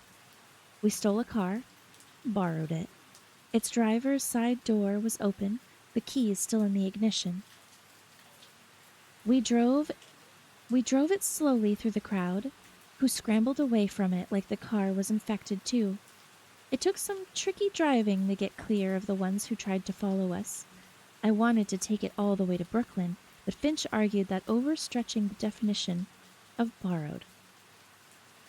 My phone didn't work, neither of us had a watch, and we couldn't tell if it was dusk or dawn. The sidewalks were full, the city ground down to observe the arrival of some strange disaster. We couldn't get a cab to stop for us, didn't dare try the train. Later we learned more than 24 hours had passed while we were in the night country. The sun was rising over an altered world as we walked together over the bridge. We didn't understood yet how big it was. That, even if we'd had a working phone between us, cell service was out around the city.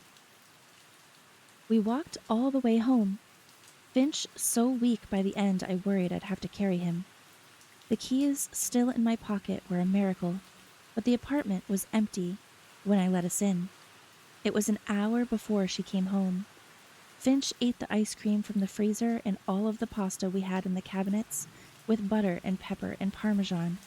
I brewed him cups of coffee and watched him run his eyes over the surfaces of all of the things he must have thought he'd never see again.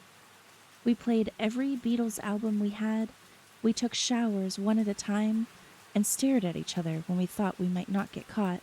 And it wasn't until I was in clean clothes and he was in a towel and Ella's biggest, oldest t-shirt that we kissed again. In the dark of the hall, because it's harder to be brave when you're not facing down the end of the world.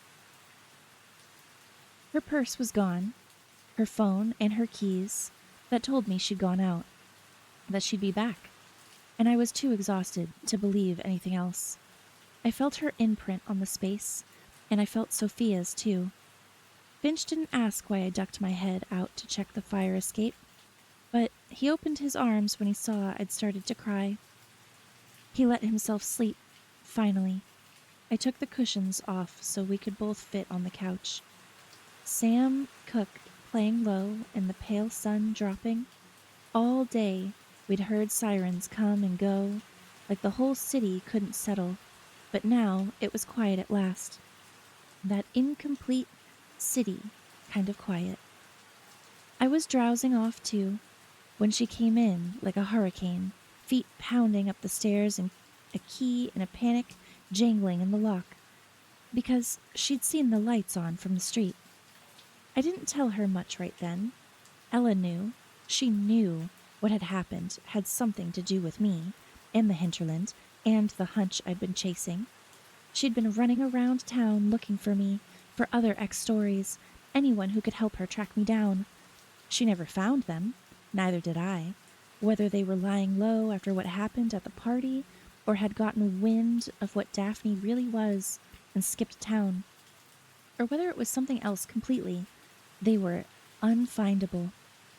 The hotel, when I visited it a few days later, was a ghost town. The lobby empty and the halls quiet. Half the keys were still behind the desk. Finch and I tried a few of the rooms just to see, but the dust was already gathering. The whole place had a whiff of being condemned, and I wondered what had really become of them, what manner of gone they really were. But first, there in our apartment, hours after the cataclysm, Ella rushed me. So fierce, I really thought she'd slap me this time. But she just pulled me in. Then she saw Finch, dead to the world, and pressed a hand to her mouth. I remembered then that I'd told her nothing about his letters. That's him, isn't it? That's the boy who saved you. In the hinterland, she meant, from my story. I didn't know how to tell her everything he'd done, everything he'd saved. I just kissed her cheek and reminded her, you saved me first. They liked each other. Once he'd woken up bleary-eyed and blinking to the smell of microwave burritos, I'd run to the corner for. Of course they did. They had some very weird shit in common, and Finch was smart enough not to mention her mother. 2 days later, I drove him to the Upper East Side. The city was a sluggish blend of empty and overrun, with an apocalyptic carnival feel. We'd coast for a mile, treating red lights like stop signs, then sped 20 minutes crawling down a single block. I sat on the hood of the car while he went up to see his dad. He was gone 1 hour, 2. I jogged a couple of blocks to find a sandwich. After the 3rd hour, I became paranoid that his dad would try to keep him, against his will, away from me. But when he finally came down, his father came with him. The man looked smaller than I'd imagined, gray hair, shoulders bowed, hands gripping the back of his son's shirt as he held him. They held each other long enough that I knew to look away. When Finch got to the car, he'd been crying. He still was a little, and didn't try to hide it. He still hasn't told me what they talked about, but he knows I'll listen if he does. He did tell me about Iolanthe, the blood door, the strings of worlds they'd walked through, that the air in Death's kingdom tastes like fennel seeds, and somewhere there's a library in a dead land whose shelves are lined with doors. I told him about Sophia and Daphne and the hinterland's meetings, how his letters came to me one by one. He laughed until he cried when I told him about the time a squirrel got into Edgar's bookshop and Edgar went into battle with a broomstick and an atlas belted over his chest. We were sitting by the fountain at Grand Army Plaza, watching water refract itself over the shores of merfolk, when I told him about running into Janet and Ingrid in Manhattan so many months ago, and how Janet had told me about his adventures, and I thought I'd never see him again. They were tourists, I told him, world-hopping with their magical passports and their money belts. We could do that, he said offhandedly. When I looked at him, he was staring at a laughing merman. Do what? Travel. We could look for them, even. I'm going to see them again. It was a little prayer, I think, spoken like a certainty. I thought about it, thought about my mother, talking about getting a degree at last, paging through those college catalogs still, but dreaming now for herself. I considered the way her dreams for me took different shapes, and how one of them might look like this, back on the road with someone else who knew me, who could love me, maybe, if I stuck around long enough to let him. His palm was going sweaty on mine. Where do you want to go? I mean, Montreal, LA, this world I went to that's basically one big garden. There's everything edible, but it all gives you really weird dreams. He looked at me. Or we could just go to New Jersey, eat pizza. That sounds good, I told him. Which part? The part where you're with me. Falling for someone makes you say shit that would have made you vomit back before you were toast. It's true that sometimes I think about the third Alice, the one the spinner claimed I carry inside of me. If I'm still here, she must be too. And I wonder, again, how I'm still here. Whether it's by the grace of the slumbering spinner, or whether being loved by people who actually belong in this world made all the difference. Maybe Finch did something wrong when he ended his world, or he did something right and kept it a secret. If the spinner's still alive somewhere, I hope she's sleeping in her golden cage, hurting no one, dreaming of fairy tales. And if she's gotten out, remade herself, I hope she doesn't come looking for us. I don't think she will. We're something formidable now.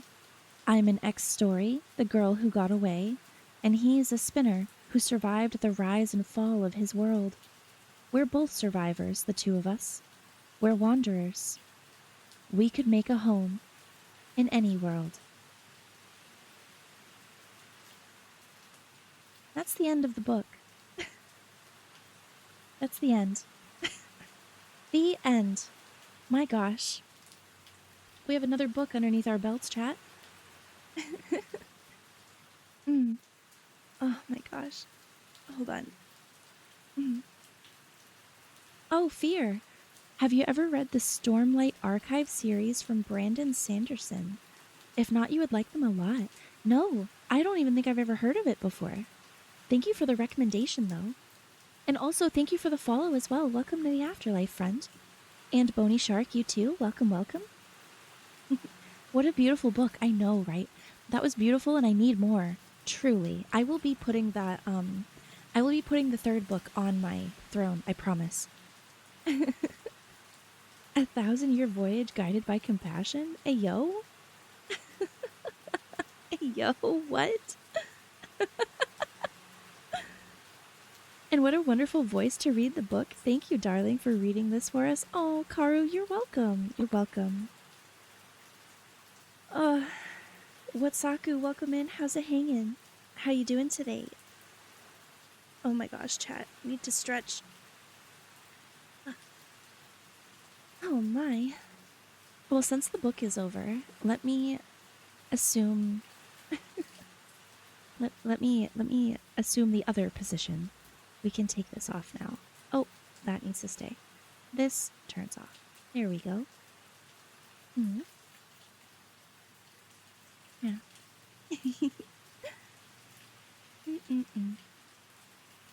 Wow, it feels good to have that book behind us now. It was so much fun. I kind of like experiencing books for the first time with you guys. It's really fun to have like other opinions instead of just my own. You know what I mean?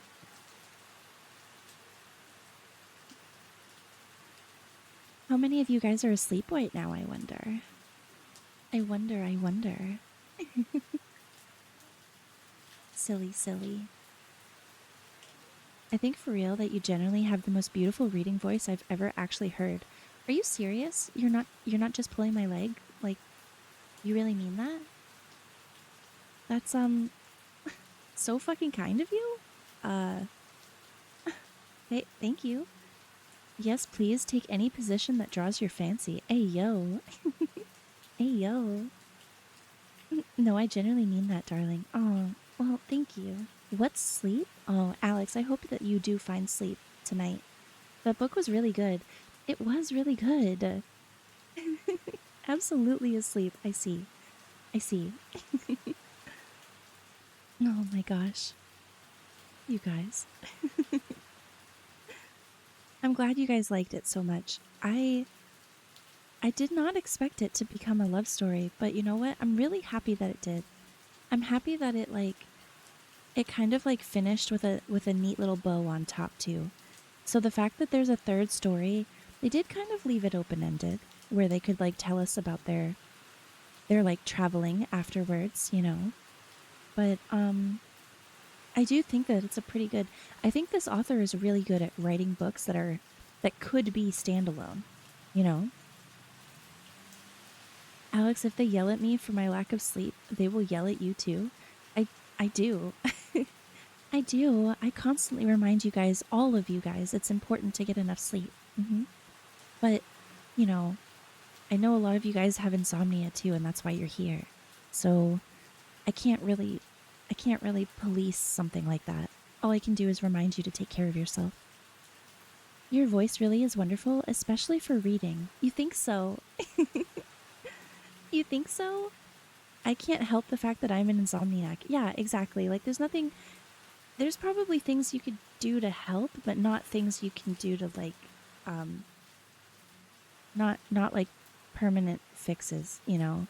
I don't know what I would do if I was an insomniac. I just love sleep too much. I just love sleep too much. That's the real tea. Hmm. Have you tried consuming more cast reading? Ayo. Oh gosh, I just saw that time too. It's almost 1 a.m. All right, you guys have me for like 5 more minutes, and then we're gonna have to end stream, unfortunately. Because I'm going live bright and early tomorrow. I go live again tomorrow morning at 9 a.m. EST. So your girl gotta make sure she has enough time to make coffee in the morning. Before we're gonna do some art. I know I say this all the time, but Princess, you make my nights 1,000 times better. Really? You're a magician, Ghosty? Shaking my head. Oh, I'm glad that I can brighten your day so much, seriously.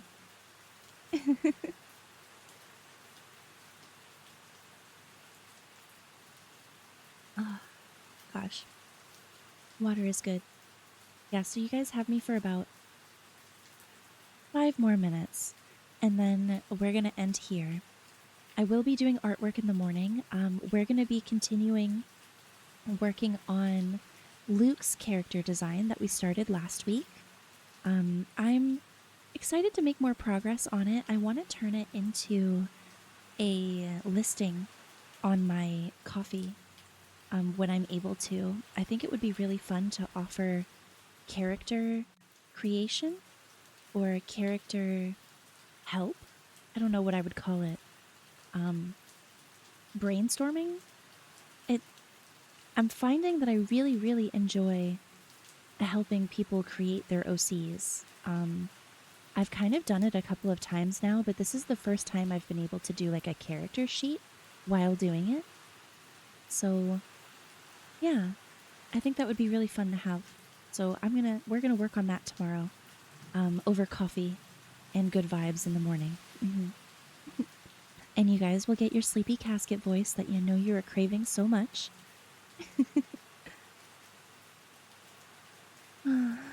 Yeah, because sleepy casket voice at night is much different than sleepy casket voice in the morning.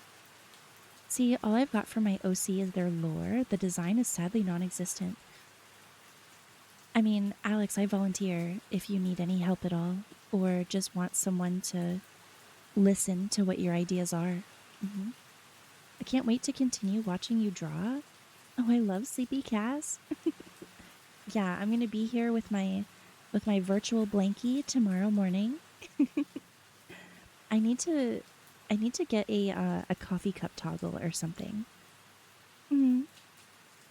What? I would be happy to help you, Alex. Don't look at me like that.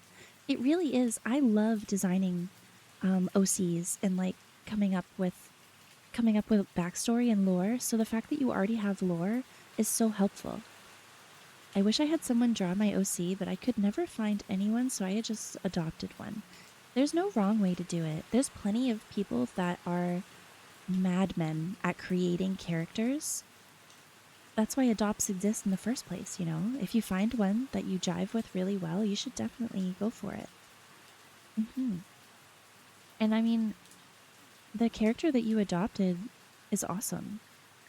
No regrets. I think I showed you mine, right? I've seen it. Yes. Yeah. The only thing I can give away from my OC is that they are a fallen angel. Are they? Interesting. Yes, chat. Cass is going to have coffee in the morning, possibly Bones Coffee, a coffee company that Cass is affiliated for. Use the link in the pinned message to get 10% off coffee. King, thank you. Yes, use the Bones link if you guys want to drink the same coffee as me. They are actually, what's so fun about this partnership too is that they're sending me free samples so I can like talk to you guys about the coffee I'm drinking, and I can't wait until that shipment comes in. But yes, please. Oh, thank you for coffee and the spoil spoil command. Oh my god. Oh my god. Oh, I can't wait to hear about it. The first free sample that I got had to be the blueberry blast cake. I just love it so much. It's so good. It tastes like breakfast, like blueberry pancakes, you know, but without the syrup. Like, it's so good. If coffee was blueberry pancakes. Delicious. I wish I could yap with you guys longer. I have to behave, otherwise I'm going to be so cranky in the morning. I don't want to be cranky Cass for you guys. Oh yeah, take those notes. Take those notes. You guys have to try it. You have to.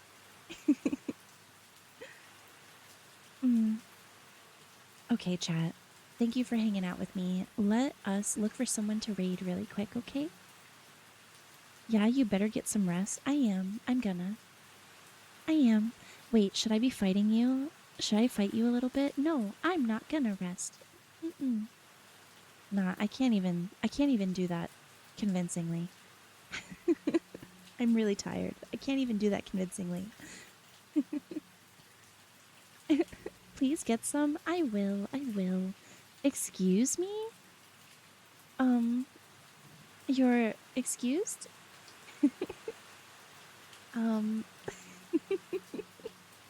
What do you mean, excuse me?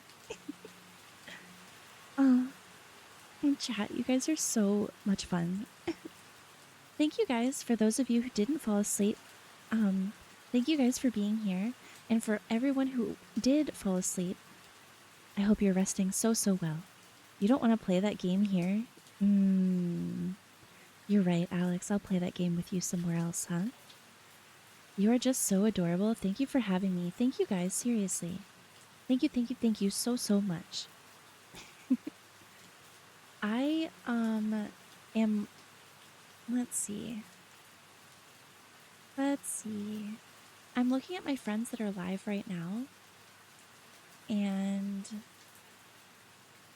I am oh, Ted is live? That's a no-brainer. We'll send you guys to Ted. He's doing artwork. That should be a safe option. Right? He's not. No, it's pleasant. I knew it. Of course. If Ted is live while I'm live, I'm always going to raid him. Okay, guys. Here are my raid commands, okay? I'm going to beat Alex to it. This one's for my subscribers. Please copy and paste this over into the next chat. And then this one is for everyone else. He's low energy tonight, though. I bet you I'll cheer him up. Don't tell him I'm coming, though, okay? Don't spoil it. Thanks for the stream. Of course. Thank you guys for being here. Thank you guys for all the support and for cheering me on, like you always do every stream. Thank you guys so much. Please sleep well, okay? Get some good rest. Stay cozy. Drink some water. Thanks for stream, BB. Thank you.